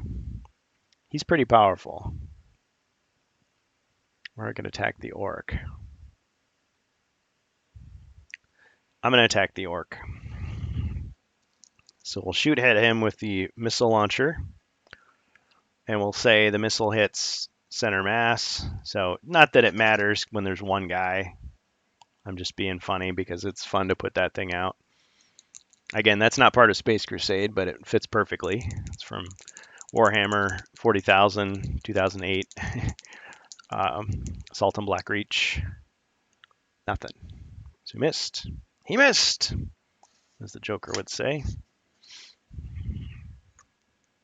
Now Plasma Gun. Okay, got a 3 and a 1. That's 4. That's 1 higher than his armor, so he's down to... He lost 1 more, so he's down to 3. 3 life points. 0, and he is dead. He's eliminated. So he's at half strength right now. Now I could move the Dreadnought. Do I want to? Let's see. 1, 2, 3, 4. And just block him in. 1, 2, 3, 4. There, see what I did there? I blocked him. So now he'd have to run away. I'm just like forcing him to flee. And then the Eldar are going to have to move into range to actually do any attacks on him. Okay, so that's all I can do as the alien player. Now we got the Eldar. So this guy is going to try to, for all the good he can do, 1, 2, 3. And yes, you can move diagonally in this game, unlike Hero Quest. And then 7. 1, 2, 3, 4, 5, 6, 7. Yeah, he can't even get into range. Going into this room is not going to do anything. 1, 2, 3, 4, 5, 6, 7. Okay.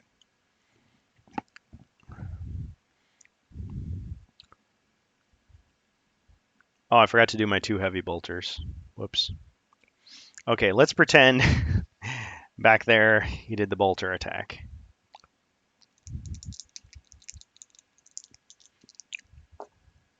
Missed. Okay.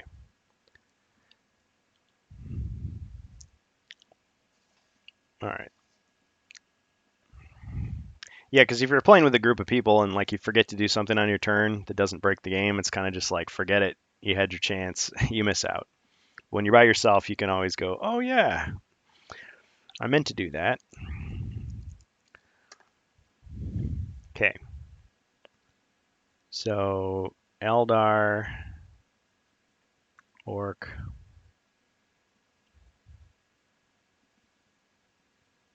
I skipped the Orc's turn. I guess I'm getting tired already. So Eldar. So the Orc still gets to move. He gets to do his stuff because it's like it's right in his face. So I blocked him and I skipped right to the Eldar, thinking, okay, they got to move closer. So really, the Orc should have gone. So 1,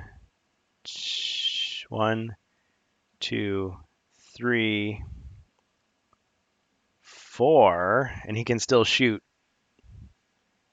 all this way. Let's move the camera here a little bit.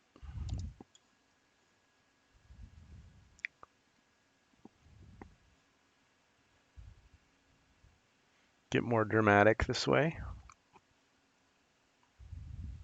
That hulking dreadnought in his sights.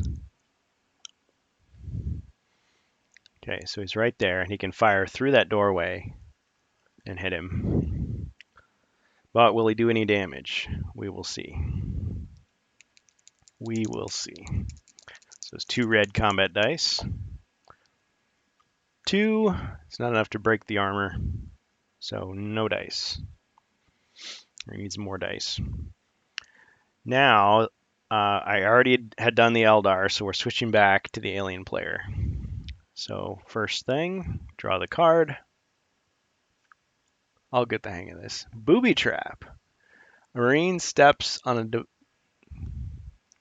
here.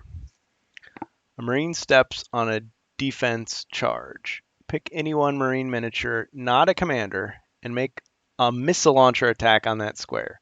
Now, whenever it says a Marine, we're talking about one of these non-commanders. So the only guy that applies to is the Eldar with the laser cannon. Missile launch attack on that square. Now, normally a missile hits 6 squares, or 9 squares rather, but we're just going to say for this purpose it just hits that one square, because it shouldn't hit the commander. Because otherwise it would hit both of them. It's like, oh, you bunched up, guys. Sorry. You shouldn't have bunched up.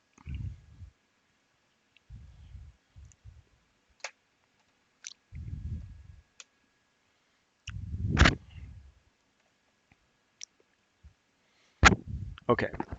So he gets hit, and we're going to roll the dice to see if it does anything to him. If it kills him.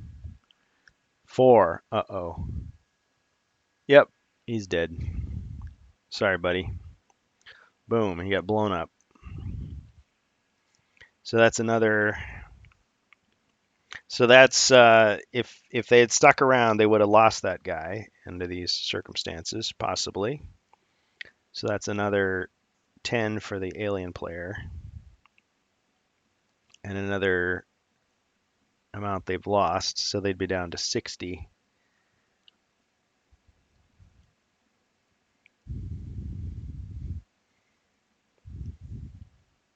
Or no, what am I saying? Because they had 85, they'd have 85, 75. Do that right?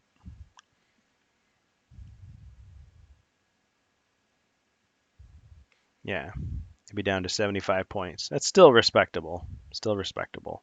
You can't get any more than, I mean, if you have 51 or more, still doing well. But still, he's down to his last guy.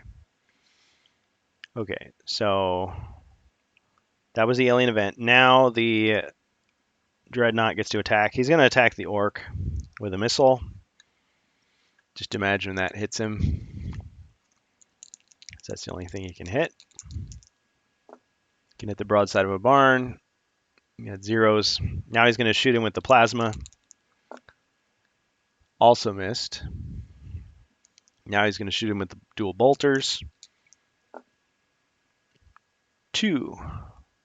I didn't exactly have that on camera because I was looking at the dice in real life. So 2, but his armor's 3, so he's fine.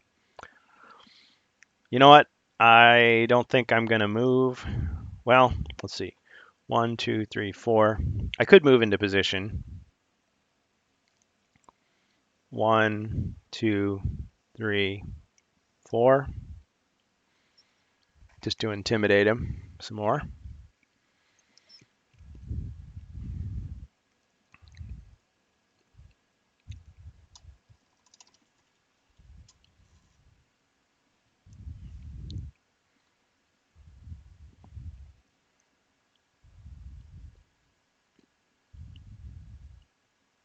I'm trying to get it just right.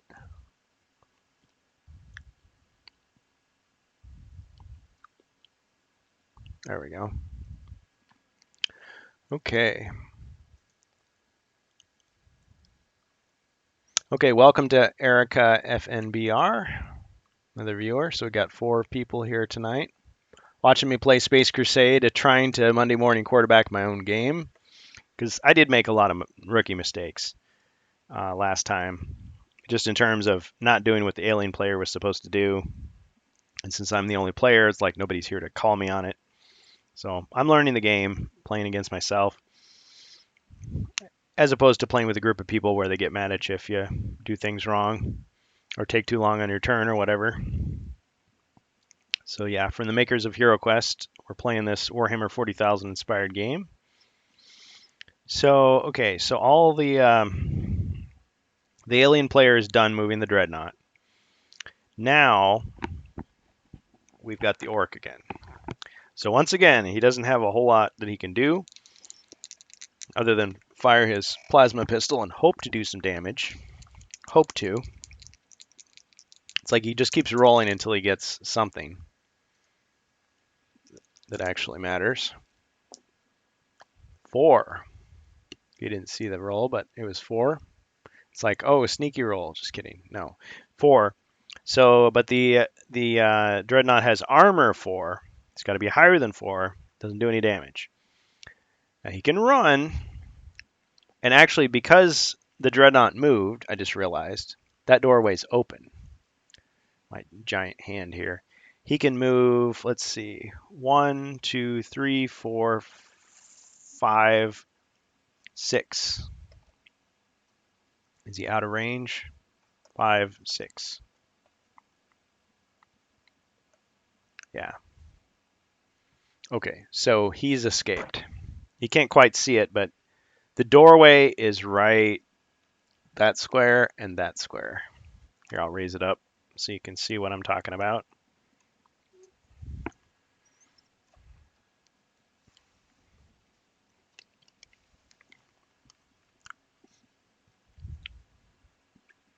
See there? See, in this game, when you open a door, you just remove it from the board. So you can fire through the doorway.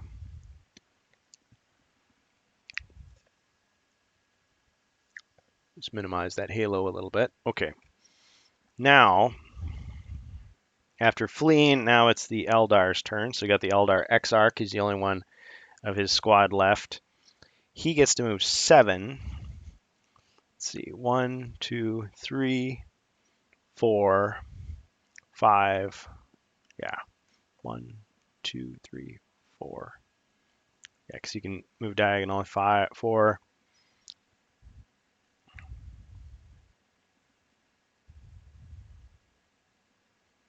Into a room. 5.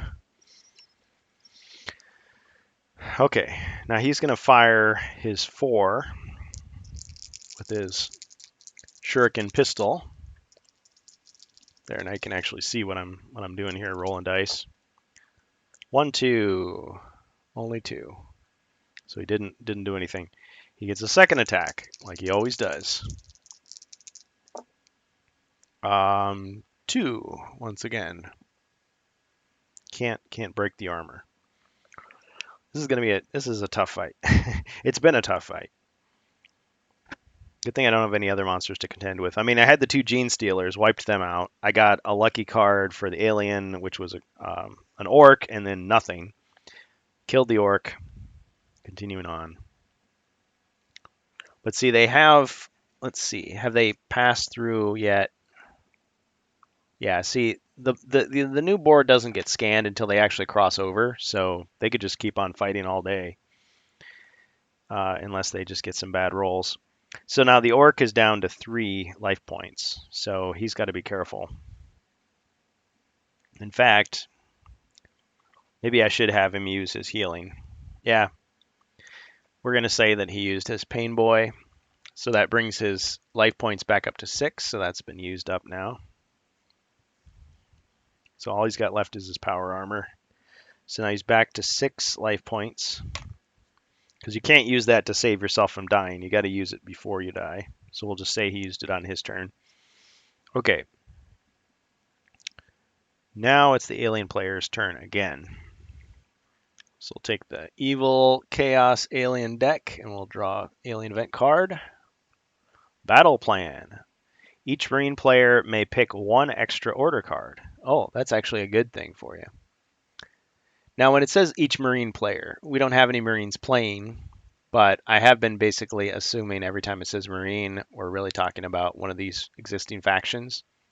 So each of those guys gets an order. So the orc gets an order and the Eldar gets an order. That's great. So let's see what I should give the orc. May pick. It doesn't say draw, so pick. So an order. So we've got get the gets. Any of your orcs armed with bolters may fire an attack with hand-to-hand combat this turn. See, that doesn't really apply. Get a Zog and move on. Any of your orcs may move twice. Move and fire, move. So moving is good. But then Warg, yes, it's Warg, not Wog in this game. One of your orcs may roll an extra heavy weapon die in hand-to-hand combat, but can't shoot any ranged weapon. Oh, so 3 red. That's risky against the Dreadnought, and it's one-time use. But then so is that. So 3 red, and he could really be toast. 6, 7, 8, 9, 10. So he could take 10 damage all at once if the Dreadnought got a really good roll.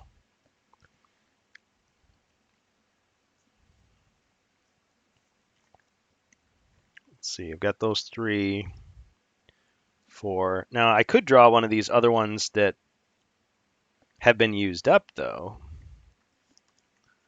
Let's see. The only other order card I had was Daka Daka. And that entitles me to fire twice. So it'll be 2 and 2. Rather than one chance to do 3 close range. I think Daka Daka is, I'll just get that one back. That was the best one. So, okay, so the orc has that again. So he's got a new order.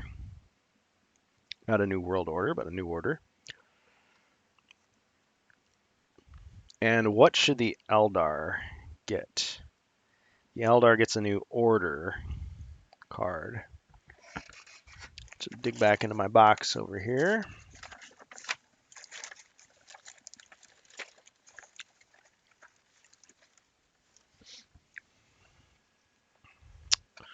Orders, orders, orders.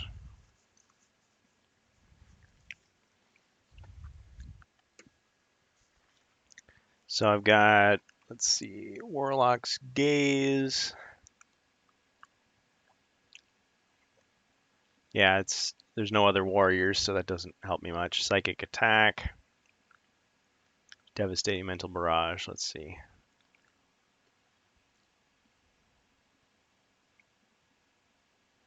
So it basically prevents Gretchen, Orcs, or Chaos Space Marines from moving. But there aren't any right now, so it doesn't help me immediately. Combine Fire.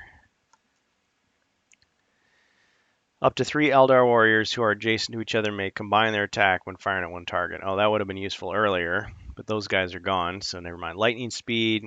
Eldar warriors can move out of danger zone or secure advanced fire position quickly.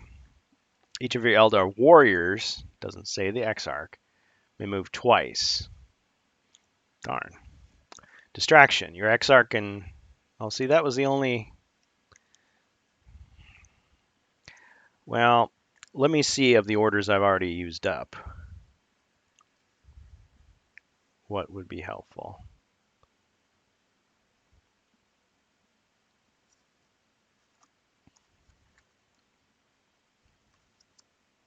Do I have any orders? Did I forget to give myself an order?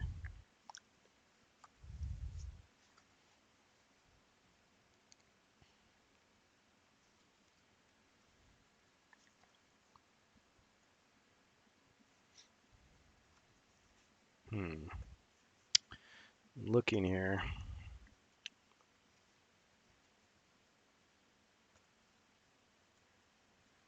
There's 5 order cards, I think. Lightning speed. Actually, I might have used lightning speed before. May move twice.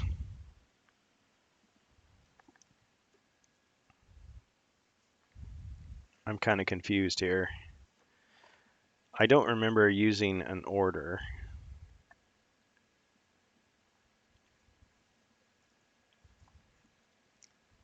Sorry, folks. Just checking the rules here. I mean, it's not like I'm going to have a flawless game necessarily, but just want to make sure I'm doing it according to by the book before I do too many homebrew things. Let's see. So 5 Exarch cards, yep, from the 10 available.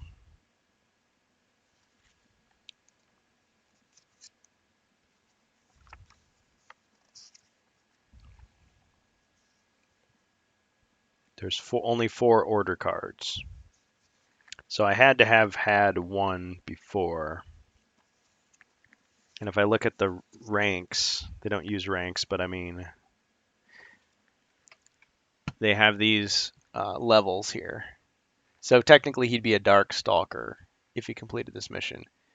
5 equipment and 6 of those, and 2 orders. 2 orders. So which orders did I have from before? That is a good question. So out of those 4 orders, I got to decide which one I used and then which one I should have. But wait, he's not a Darkstalker yet. Okay, so he'd only have 1 order. So I would have had 1 order. I'm pretty sure it was lightning speed, double move. And I don't think I used it.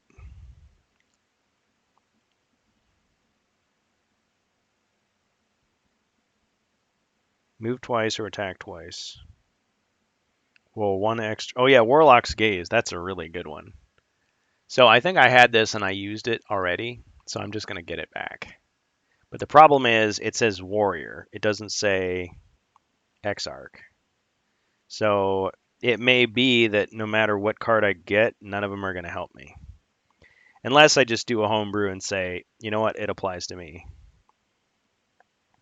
So they could either each move twice, or one of them can move twice and attack twice. And roll 1 extra light weapons die in any attack. Up to 3, because otherwise none of these cards, I mean, it's just luck of the draw. None of these cards would do anything. Or I could just get the psychic attack. Technically, I think taking it literally, this is the only one that would actually work right now, since I don't have any warriors left, just my Exarch. He's not considered a warrior, he's just the commander. So, but I just can't use it right now because the only one it would work on is not, I mean, it's a dreadnought, so it would only work on these other types of monsters. So I guess I'm just going to get psychic attack. Yeah, so whatever order I had before, I used it up in the other game. You can watch the old tape and see, watch the old previous video on XSC3, home of HeroQuest fans, or on HeroQuest fans on Twitch TV. So, okay, so each got an order. So sorry that took forever. So pick 1 extra order card. So for once, you've got an alien event card that actually helps the good guys. So now my Dreadnought is going to attack. Let's see. Can you move? 1, 2, 3, 4. Ooh, and I can melee the Eldar, but then I'm only going to get 1 attack. Kill the Eldar, or just move a little bit and shoot let's see, 1, 2, 3, and shoot the Orc with 3 weapons. I'm going to try to melee the Eldar, so 1, 2, 3, 4. Boom. Right in his face, right in his grill. And I get to attack him with 2 red and 2 white. He gets to retaliate if he doesn't die. I'm feeling he might be wiped out this time. Let's see. No. So the Eldar lucked out. He only had to face 2 damage. Just pings off the armor because his armor rating is 3. And now he gets to retaliate. And he retaliates with how much? Let's see. He gets to fight with 4 white dice hand-to-hand. So actually, that's pretty good because I wouldn't have dared to do it otherwise. Okay, so 1, 2. No luck there. Not enough to penetrate the armor.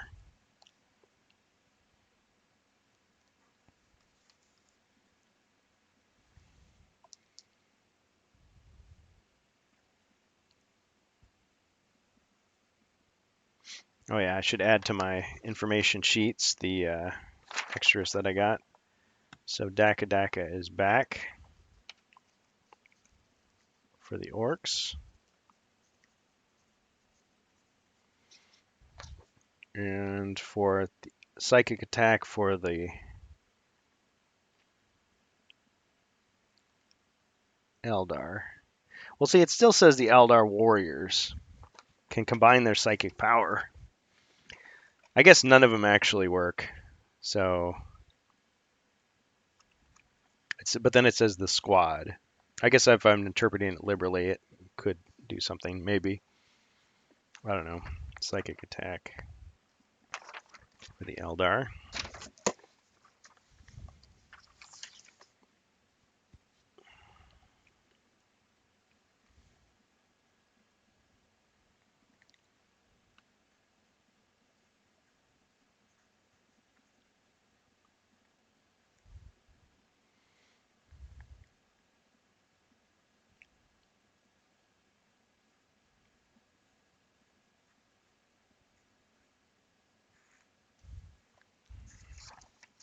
Okay.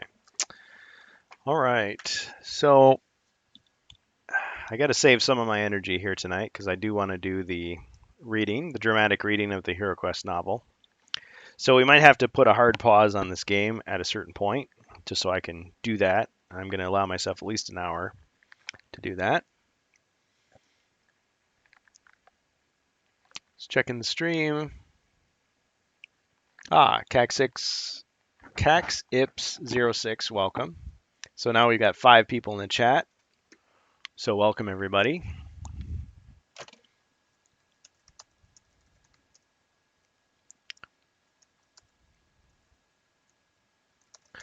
Are you here for the HeroQuest reading?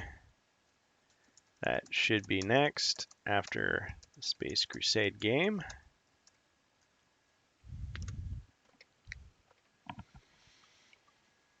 I know this is going kind of long,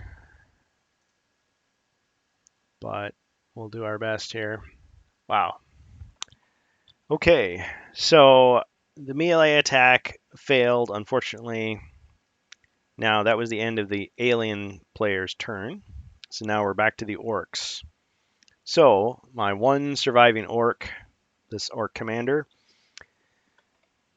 right there, this guy, who has now lost 2 squads in battle, not much of a commander.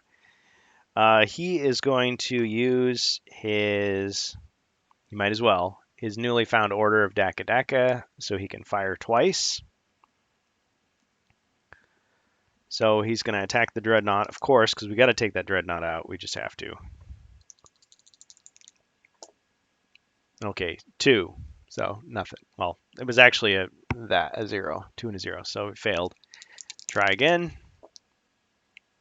2 and 2. It's 4, but it has an armor rating of 4, so he still failed to do damage. See, I got to get a 3 and something else to really break. A 3 and a 2. That's really hard. Or a 3 and a 3.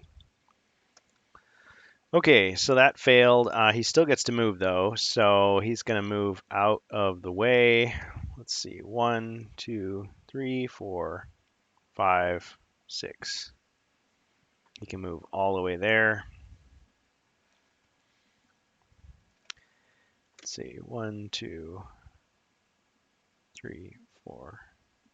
Yeah, it wouldn't be able to hit him. Okay, now the Eldar is going to attack.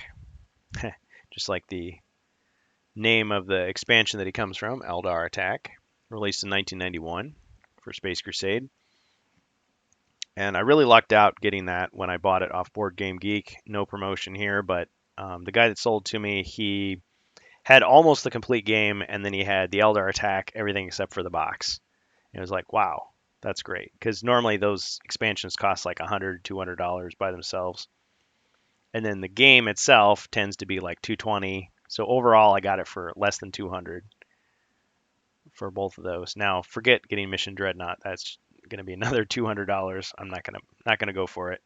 I think of the two expansions, Eldar Attack is more interesting because you get a brand new faction with brand new abilities and everything, as opposed to just more of the same and just stronger weapons, which is more what Mission Dreadnought gives you. And I think that was the first one released.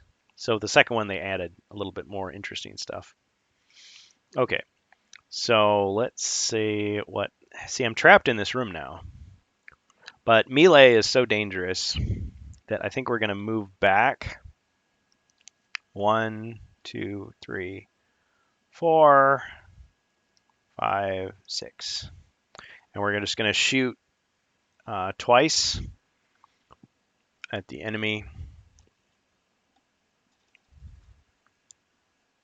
Because who else would we shoot at, right?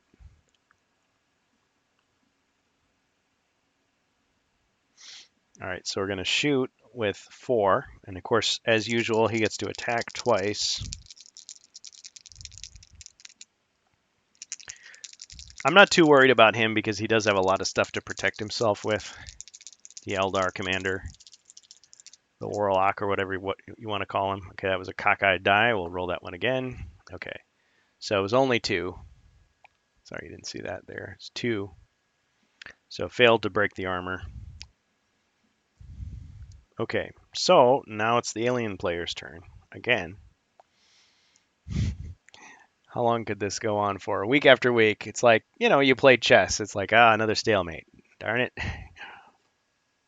Okay, so communications malfunction. Play any one of the marine. Play on. It's autofocus. Well, I guess I have a focus button. I should just be using that. That's the lighting. This is the newer camera, so I'm still learning. Okay.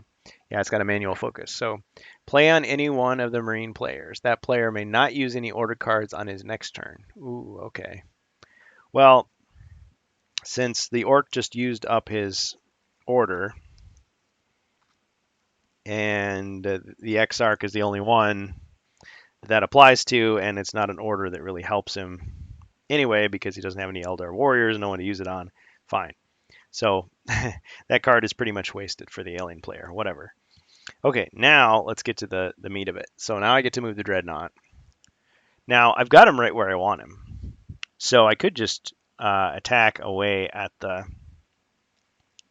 Exarch. So I'm going to shoot him with the missiles. So this is the blast radius right there. Nothing too different there. There. 1. Okay, well, his armor is 3, so it doesn't matter. Now he's going to shoot him with plasma. I mean, he was sort of cockeyed, but not that much. So let's say 2. So failed to hurt him. And now the dual bolters, twin bolters. 0s. So nothing. Didn't do any damage. And he's not going to move. He's just going to stay where he's at. Keep him blocked in the room. Now the orc is going to move again. 1, 2, 3, 4, 5. And he's going to attack him with his plasma pistol.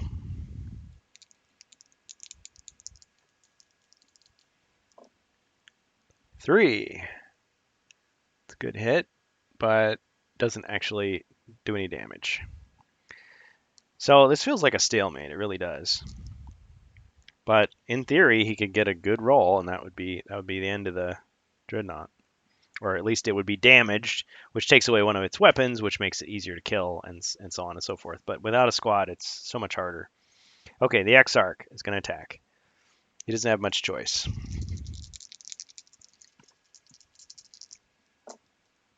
Okay, he got 2. Yeah, you can see the 1s.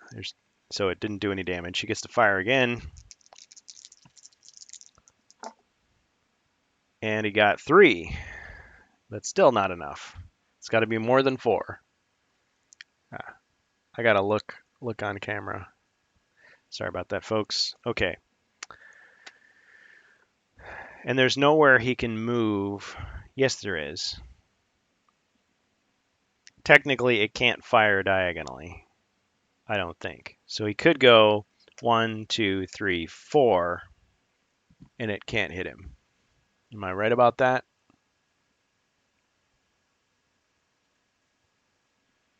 Let's see. Let's get that unsightly cable out of the way.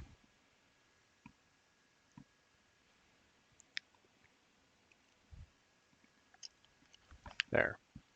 So as you can see, he's right there. It may seem a little silly because you think, okay, well, couldn't he just shoot him like from the square here?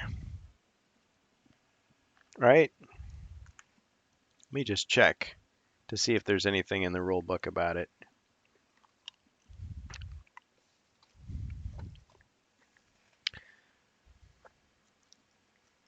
Under the dreadnought, most likely. Moving the dreadnought, blah, blah, blah. It may not move diagonally. What am I saying? It can attack diagonally, but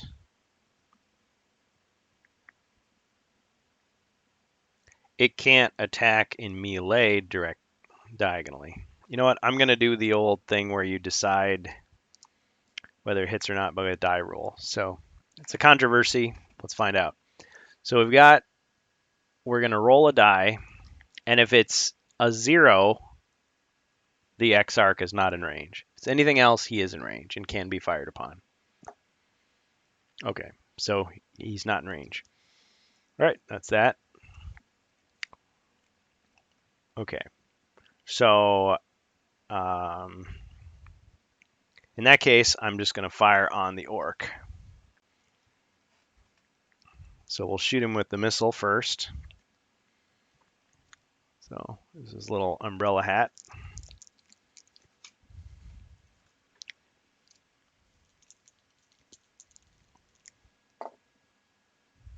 Okay, 1, you failed. Plasma gun, failed. Bolters, 1, armor protects him. Okay, and should he move, I guess he's going to stay put.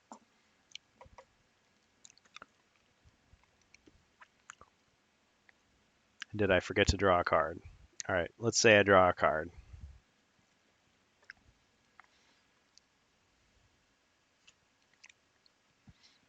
Chaos Warp Portal. You may move any one Chaos Space Marine to any other space on the board. Well, there aren't any out.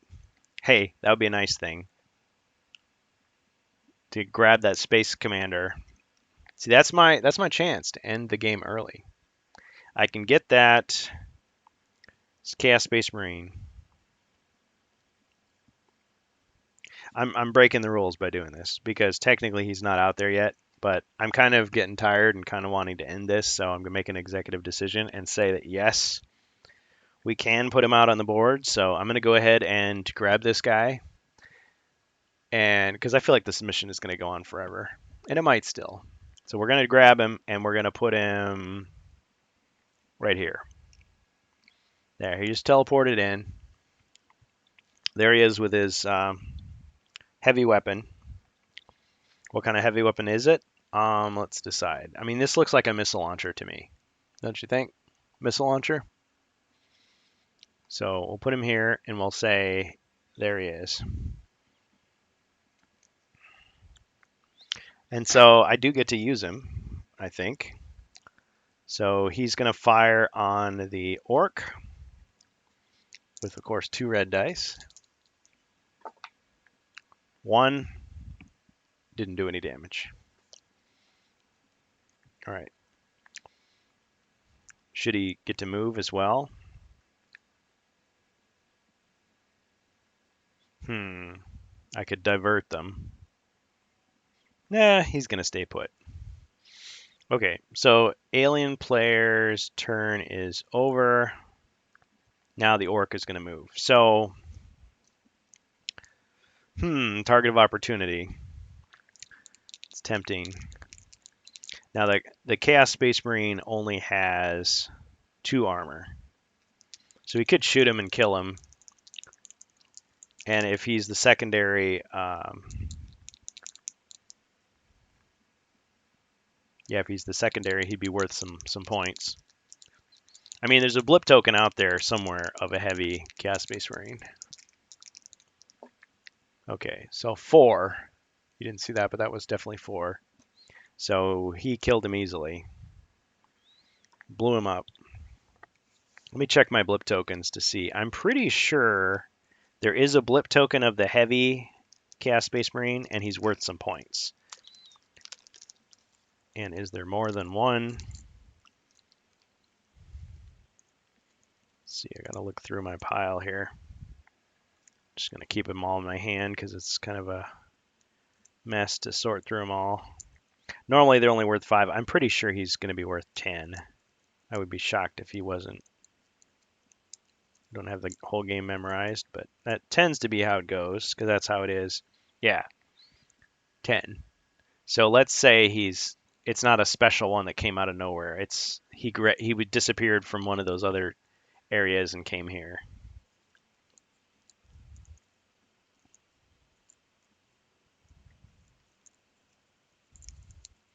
Just checking to see if there's only one in the entire blip token pile. Because yes, the Eldar attack does add more blip tokens. I'm not using those special ones, but they're only dummy or equipment. So actually those guys could have been gathering equipment if I'd been using those. Yeah, there's only one Dreadnought. There's the Dreadnought one. Let's put that down there. See that little thing? I guess he was right there. Yeah, so it looks like there's only one heavy. So if I killed a heavy already, then this guy is probably not worth another 10 points. So we'll just say all you get is the 15 for completing the secondary mission. So that means that the orcs now have 10. Or no, excuse me, 15, because they completed the secondary mission. So yay, he's got 15. So if he makes it out of there, which he can't, I mean, I guess he can go around and escape through here, here, here, and he can leave, and he won't face execution for his failure, or be forced to quote unquote die in battle, die gloriously in battle. I mean, they're not samurai, but they will go back into battle to prove, and recover their honor. So that's what it looks like. So the 30 mission, that's already been given to the Eldar because they took out the Chaos Commander. But then the secondary goes to the orcs. So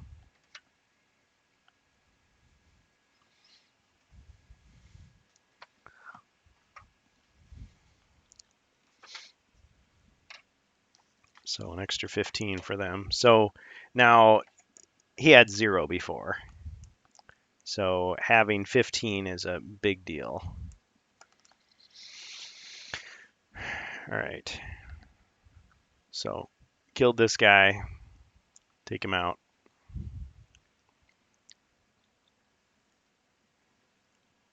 And that's all he can do. Well, he can move away. I guess he should move away.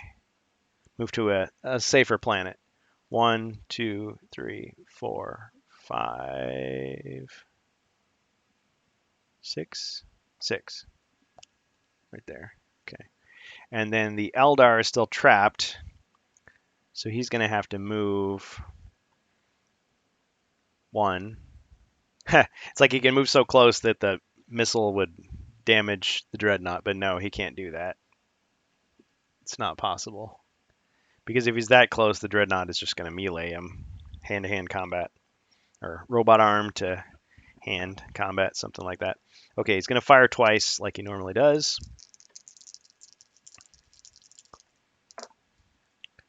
Okay, 3, but not enough to break the armor.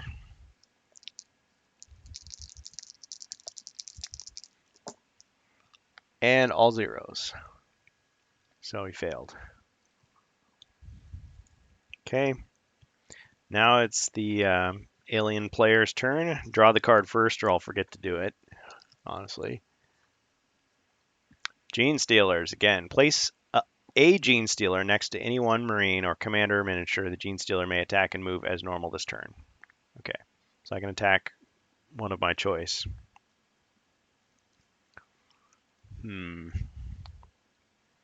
See, now well, I missed my chance to stop the orcs from getting their points. Where should I put the Gene Stealer? Eeny, meeny, miny, mo. I'm just going to attack the orc. Might as well give him something to do. Prevent him from saving his friend. So I'm going to put the Gene Stealer right in his face.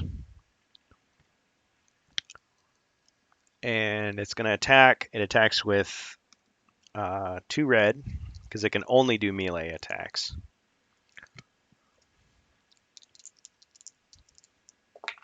Whoops. I'm going to roll it inside the box. Getting tired. Okay, 3 and 0. So 3, exactly his armor rating, does nothing. And it can still move. And so it can move 8 squares. 2, 3, 4, 5. Well, why would it though?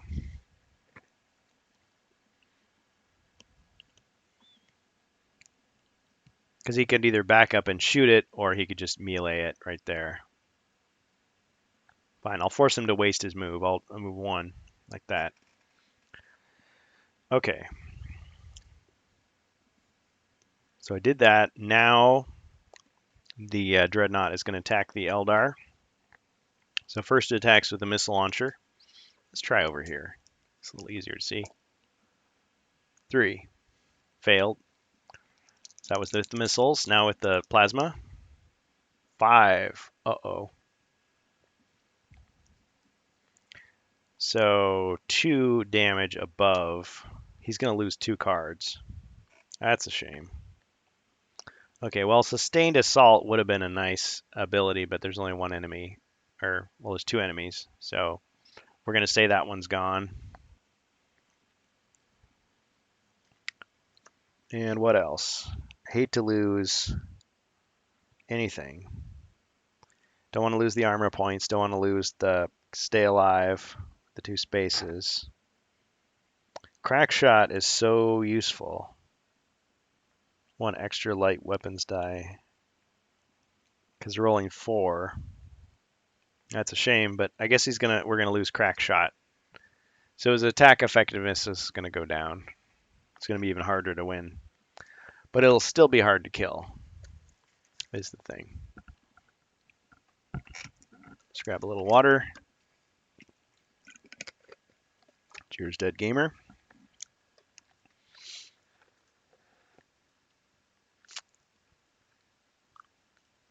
Oh, we got a 6th person. Impression A. Welcome, Impression A. So we are playing Space Crusade, and this has taken forever.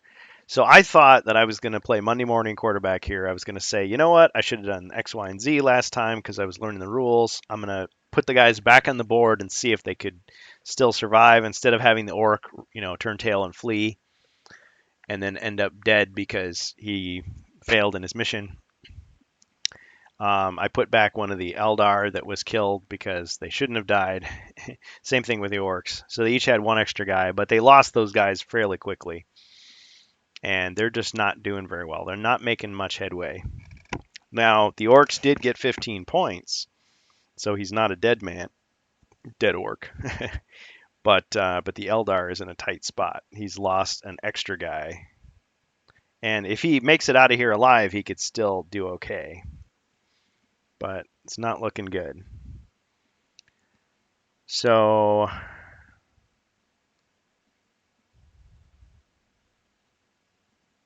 okay. I gotta attack the Eldar. And I'm starting to get tired, so I'm starting to kind of lose the plot here. I'm sorry, folks. So I'll probably have to take a breather and then read my book.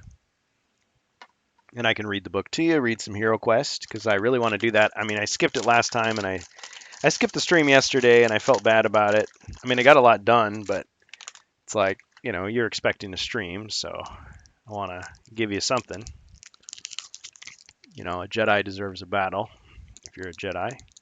So, okay, so we'll do the missile launch, and this poor guy is get targeted again here. 4. I made an executive decision to bring in, so it didn't do anything. Made an executive decision to bring in the heavy Chaos Space Marine, and so they were able to kill him quickly rather than having to go out to the other boards. Because normally you got to explore everything and look for the random blip token. Okay, so plasma gun, 3. And that failed, so bolters, double bolters. Failed. Okay. So the Dreadnought failed to kill the Eldar Space Elf Exarch leader, Warlock Warden, whatever you want to call him. Kind of like a space wizard, mentalist. Okay. Now, finally, it's the Orc's turn. So he's going to move, let's see, 1, 2, 3.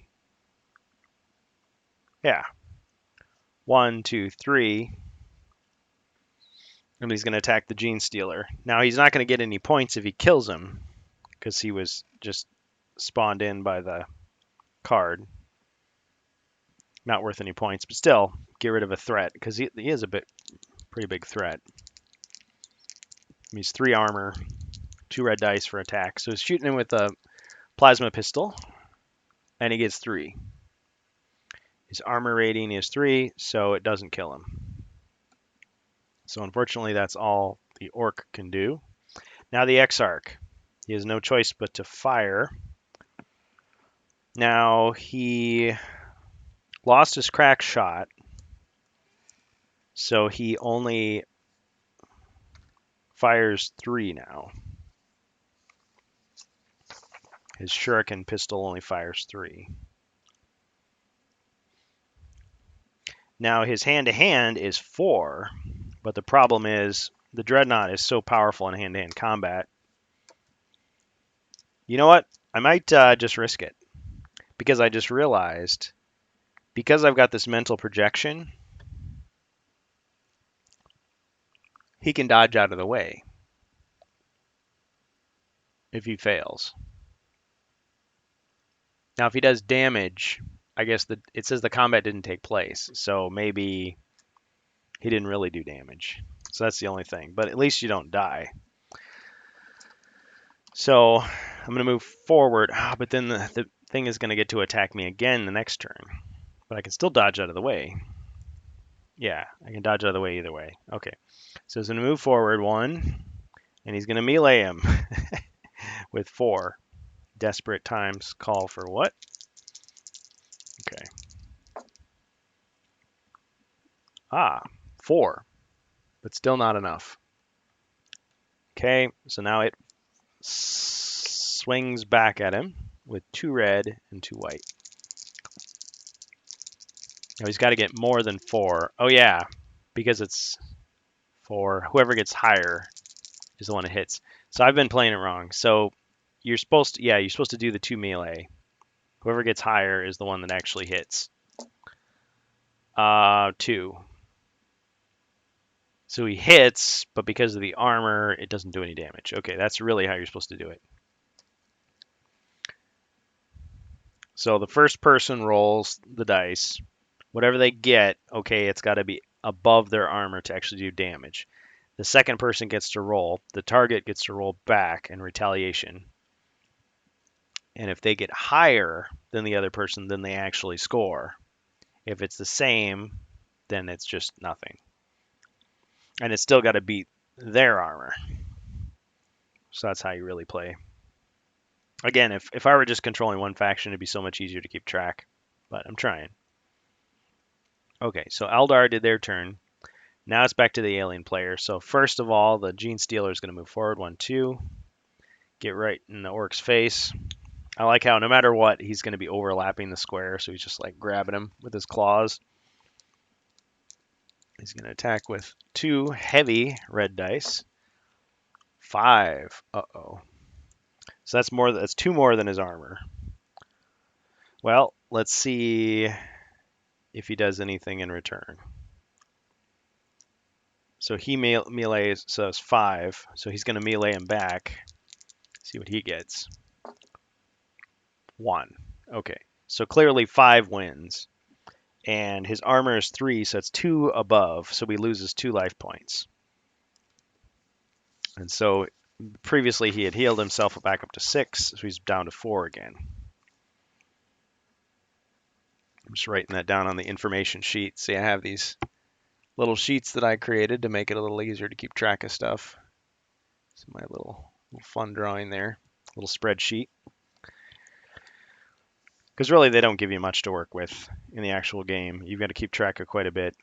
So good game for young kids trying to improve their memory, I suppose, and not fight with each other. Learn to cooperate.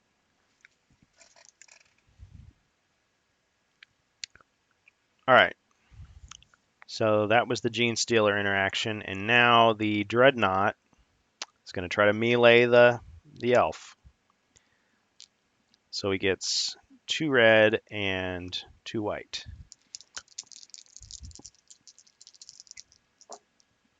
Okay, so 5. He got 5. Okay, well, if the elf would retaliate, what would he get?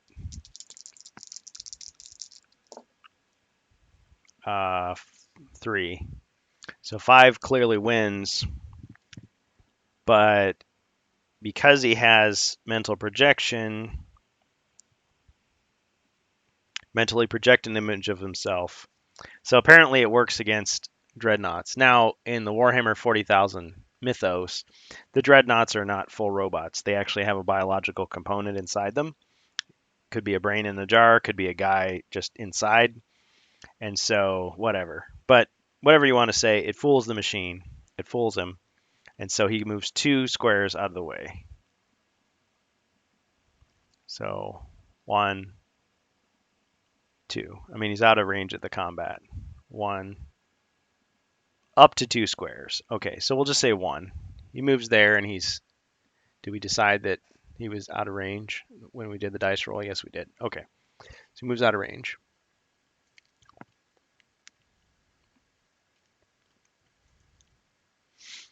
Okay, so did that. Kind of a risky move.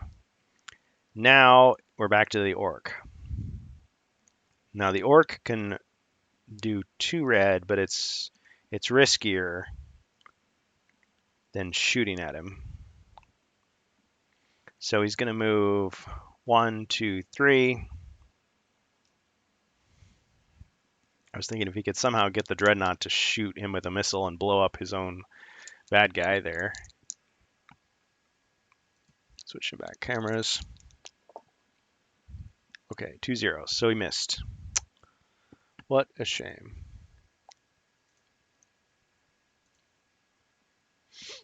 All right. Now the Eldar. Once again, he's moved back into range. Or no. He's going to do the same thing he did before. He's going to move 1. He's going to try to melee him. So he gets to use 4 instead of 3.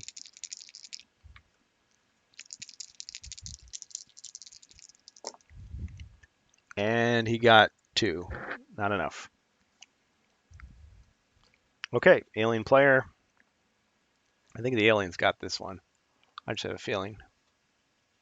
So games can go quite, I mean, they say 1 hour. Genestealer. Place a Genestealer next to any Marine or Commander miniature. The Genestealer may attack and move normal this turn. Okay. Just right next to each other.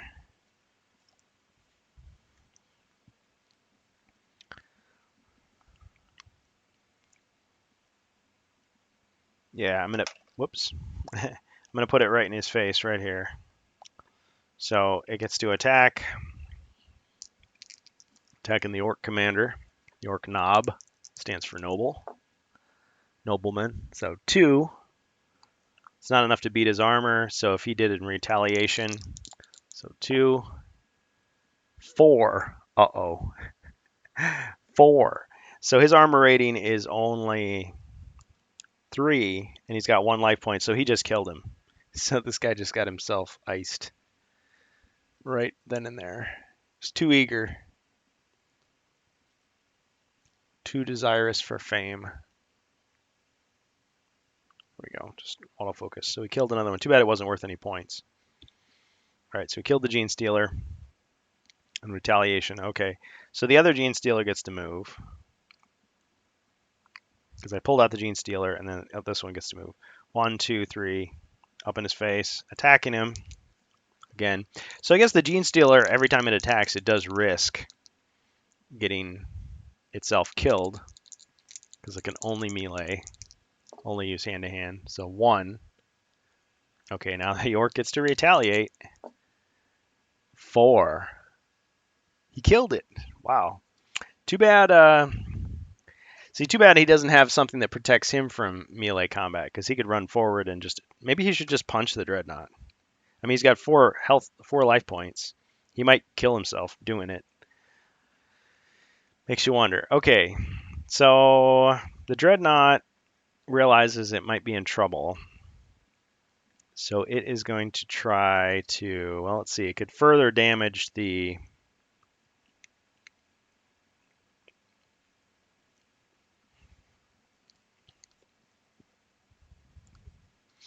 wait a minute. Just trying to figure this out here.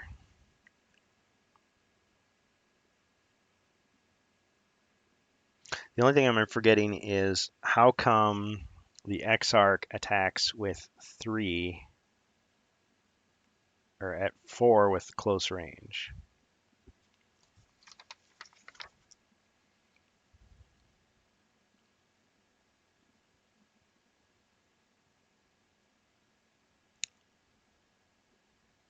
I forgot to write down why that is the case.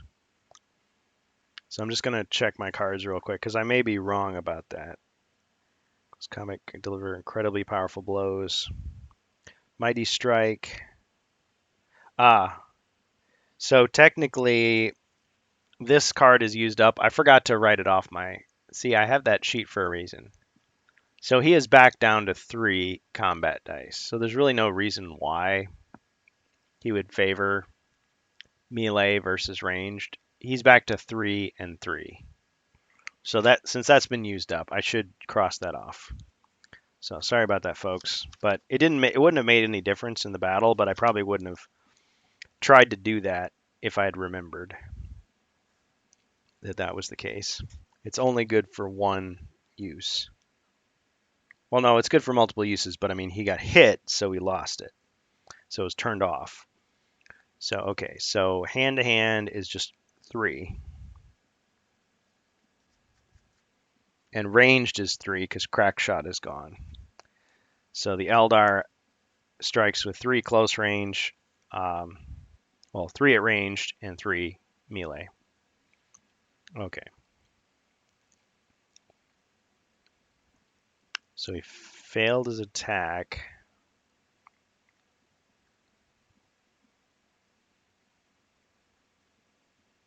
No. Okay, so the orc did his thing. The Eldar is going to do... Well, he rolled and he failed. You know what? I'm just going to redo it. I'm just going to redo... I'm not trying to cheat here. So the Eldar is going to reroll. Sorry, I'm just getting tired. I've said that before. Okay. Okay, so he rolled to fire and he failed. Now he's going to roll again because he gets to fire twice every turn. That's just a basic ability that he always has. And he gets 1. It's not enough to crack the armor. Okay. Now he could still move. Oh, no, he moved to get there in the first place. Okay. So now it's the alien's turn again. Better not be another Gene Stealer. I think there's only two of those cards. Electronics malfunction. All doors are jammed open or closed and will remain so until the beginning of the alien player's next turn. They may not be opened or closed by telekinesis. Okay, so you can't open or close doors until the beginning of the alien player's next turn. All right. Well, not that that mattered. Because closing doors is something, I think you need a card to do that. You can't just close a door. In the computer game, you can hope that an alien like stops in the doorway and then close the door and crush him. But it's not really a square, so you're either in or you're out. So it doesn't matter in this version of the game. In the computer game, it does. It's like, I think it's 2 squares wide, the doorway. So you can close the door and crush them. And you can do it anytime. So it's kind of funny. Funny part of the computer game. Whoops. It was just my chair there, sorry. Okay. All right, so did that. And now the Dreadnought is going to attack. He's going to attack the Eldar again. Well, it'd be funny to melee him. Yeah. Because actually that's stronger than my other attacks. So move forward and attack him with 2 red and 2 white. Now I only get 1 attack, but it's a powerful attack because it's 2 red and 2 white. Okay, so I got 4 zeros. So that was a waste of time. Okay, now the Orc gets to attack. So the Orc is going to, well, is he going to fire or run up and hit him? Runs up and hits him. Is there any benefit?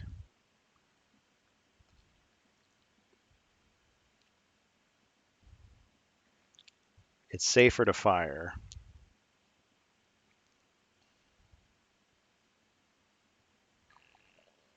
Because the enemy could retaliate, get less, and that means that he hits, but it has to be above the armor rating to matter. I think I'm doing that right. So he's just going to shoot him with the plasma pistol. You got 4. It's not enough to do any damage at all. Or at least to think that if you got right at their armor rating, it would do something, but no, it's got to be above. Okay. All right, Eldar is going to go ahead and take a risky hit. Well, see, now he has nowhere to run. He literally has nowhere to run. Unless he can entice it to go into the room. Doesn't matter. There's just no benefit to doing it. See, he's gonna suffer 3 attacks in a row. 2 red, 2 red, and 2 white. Or he could do a melee attack. Of course, all it would have to do is move 1 square back and it could shoot him with the 3. It would retaliate with 1. But if he moves and fires, it doesn't retaliate at all. It's just he just misses. So, yeah, I guess it makes more sense for him to run. So, 1, 2, 3. He's going to fire with 3 only. And he's basically got 3 life points left because he's got Trance of Indestructibility and he's got Mental Projection to survive. And of those 2, which one's better? I guess Mental Projection is better. Okay, that was a 0, 1, and a 0. So he failed. Didn't do any damage. Okay, aliens. I'd say I'm probably going to wrap this up because this is a stalemate. I mean, it could go wrong really badly for the heroes at any point. Android attack. You may move any androids 8 squares this turn. Well, I don't have any androids. So I guess that's a waste. Cool looking monster, though. He's got his big bayonet. Okay. All right. So I'm now going to shoot at the Eldar with the Dreadnought with the missile. So bam. Doesn't really matter. It's just for calculating the range. So 2. Armor is 3. Doesn't matter. Plasma. 3. Armor's 3. Okay. Bolters. 1. See, I guess he could shoot different targets. Like I could shoot one and then the other, but I just chose not to. Okay, it's not going to do anything. All right, we're just going to keep rolling until we get a result, I guess. Back to the Orc. We're gonna re-roll that. Darn, it was a 3 as well. That would have been great. A 3 and 0. What a shame. See, I'm only counting it if it lands in the box. So he failed. Eldar, attack with 3. Come on, man. You got to get a 5. Get a 5. Holding out on me. Wait a minute. I made a mistake. He can't stop in the doorway like that. So actually he would have been here. Right? Close the door and crush him. I forgot. That's definitely a rule.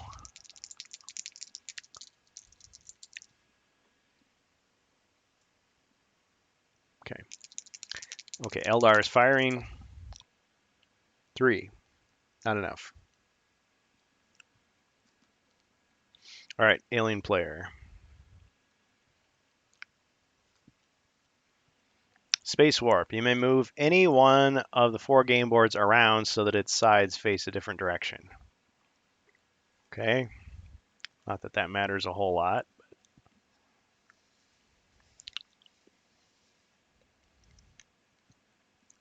Okay. Which doesn't make a whole lot of sense, but I mean, I guess the escape route would now be different. I mean, the room rotated inside the ship, I guess, inside of the space station. Inside the Space Hulk, actually.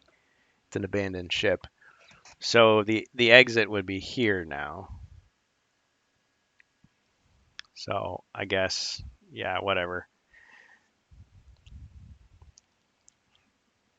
Kind of interesting. Okay, now it's gonna fire at the Dreadnought is gonna fire at the Eldar with the missile launcher. 2 red dice. So 2, failed to do any damage. Plasma. 2 and a 1 is 3. Not still got armor, so it doesn't do anything. And then the bolters. Dual bolters. That's a 0 and a 2, by the way. Don't count those. It's 0 and 2, so nothing. All right, Orc. See, the Orc's going to move 1. And he's going to fire with his 2 red. Get a 6, why don't you? It's perfectly random, so whatever. Whatever happens, 1. Terrible. Okay, now Eldar is going to shoot again. He's going to take all night. Zeros. All zeros. So, failed. All right, alien event. I think, okay, I'm going to give the heroes one more chance, and then that's going to be it. We're going to put a hard pause on this. We're going to do something else for the last hour because I'm just not making any headway. All right, alien teleporter. Any 2 alien miniatures on the board may be swapped over. Well, there's only one, so that's a waste of time. That doesn't mean anything.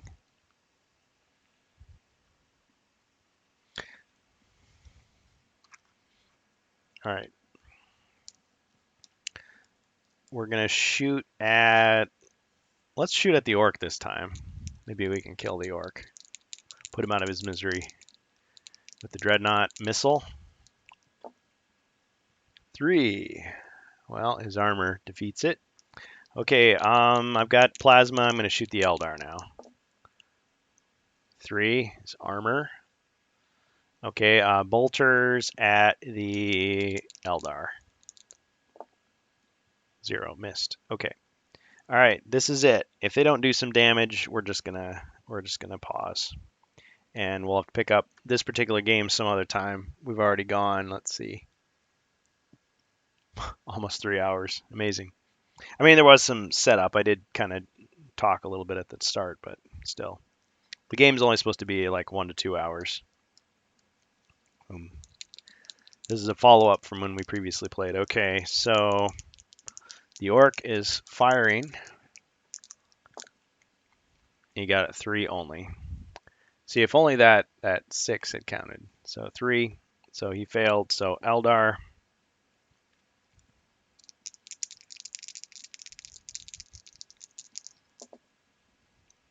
He got 4.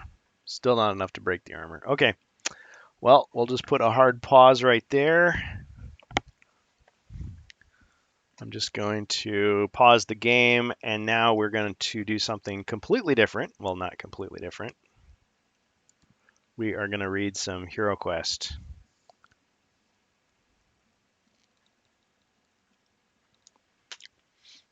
So let's change our graphic here a little bit. Actually, let me go grab the book, and we'll do a little bit more reading. Actually, no, it's right here. I forgot. So this is the book we're going to be reading. I know it's got paint splattered all over it, but if you look carefully, you can see that in fact this is from Dave Morris. This is book 2, The Screaming Spectre. Now some websites list this incorrectly, like booksellers, they list it incorrectly as The Screaming Skull, but it's actually The Screaming Spectre. So that'll be next. I'm just going to stop the video, and then I'm going to restart the stream, and we can read this together. So I'll read it, and if you want to chime in the chat with what you think we should do, we can go ahead and do that. All right, so I will be right back.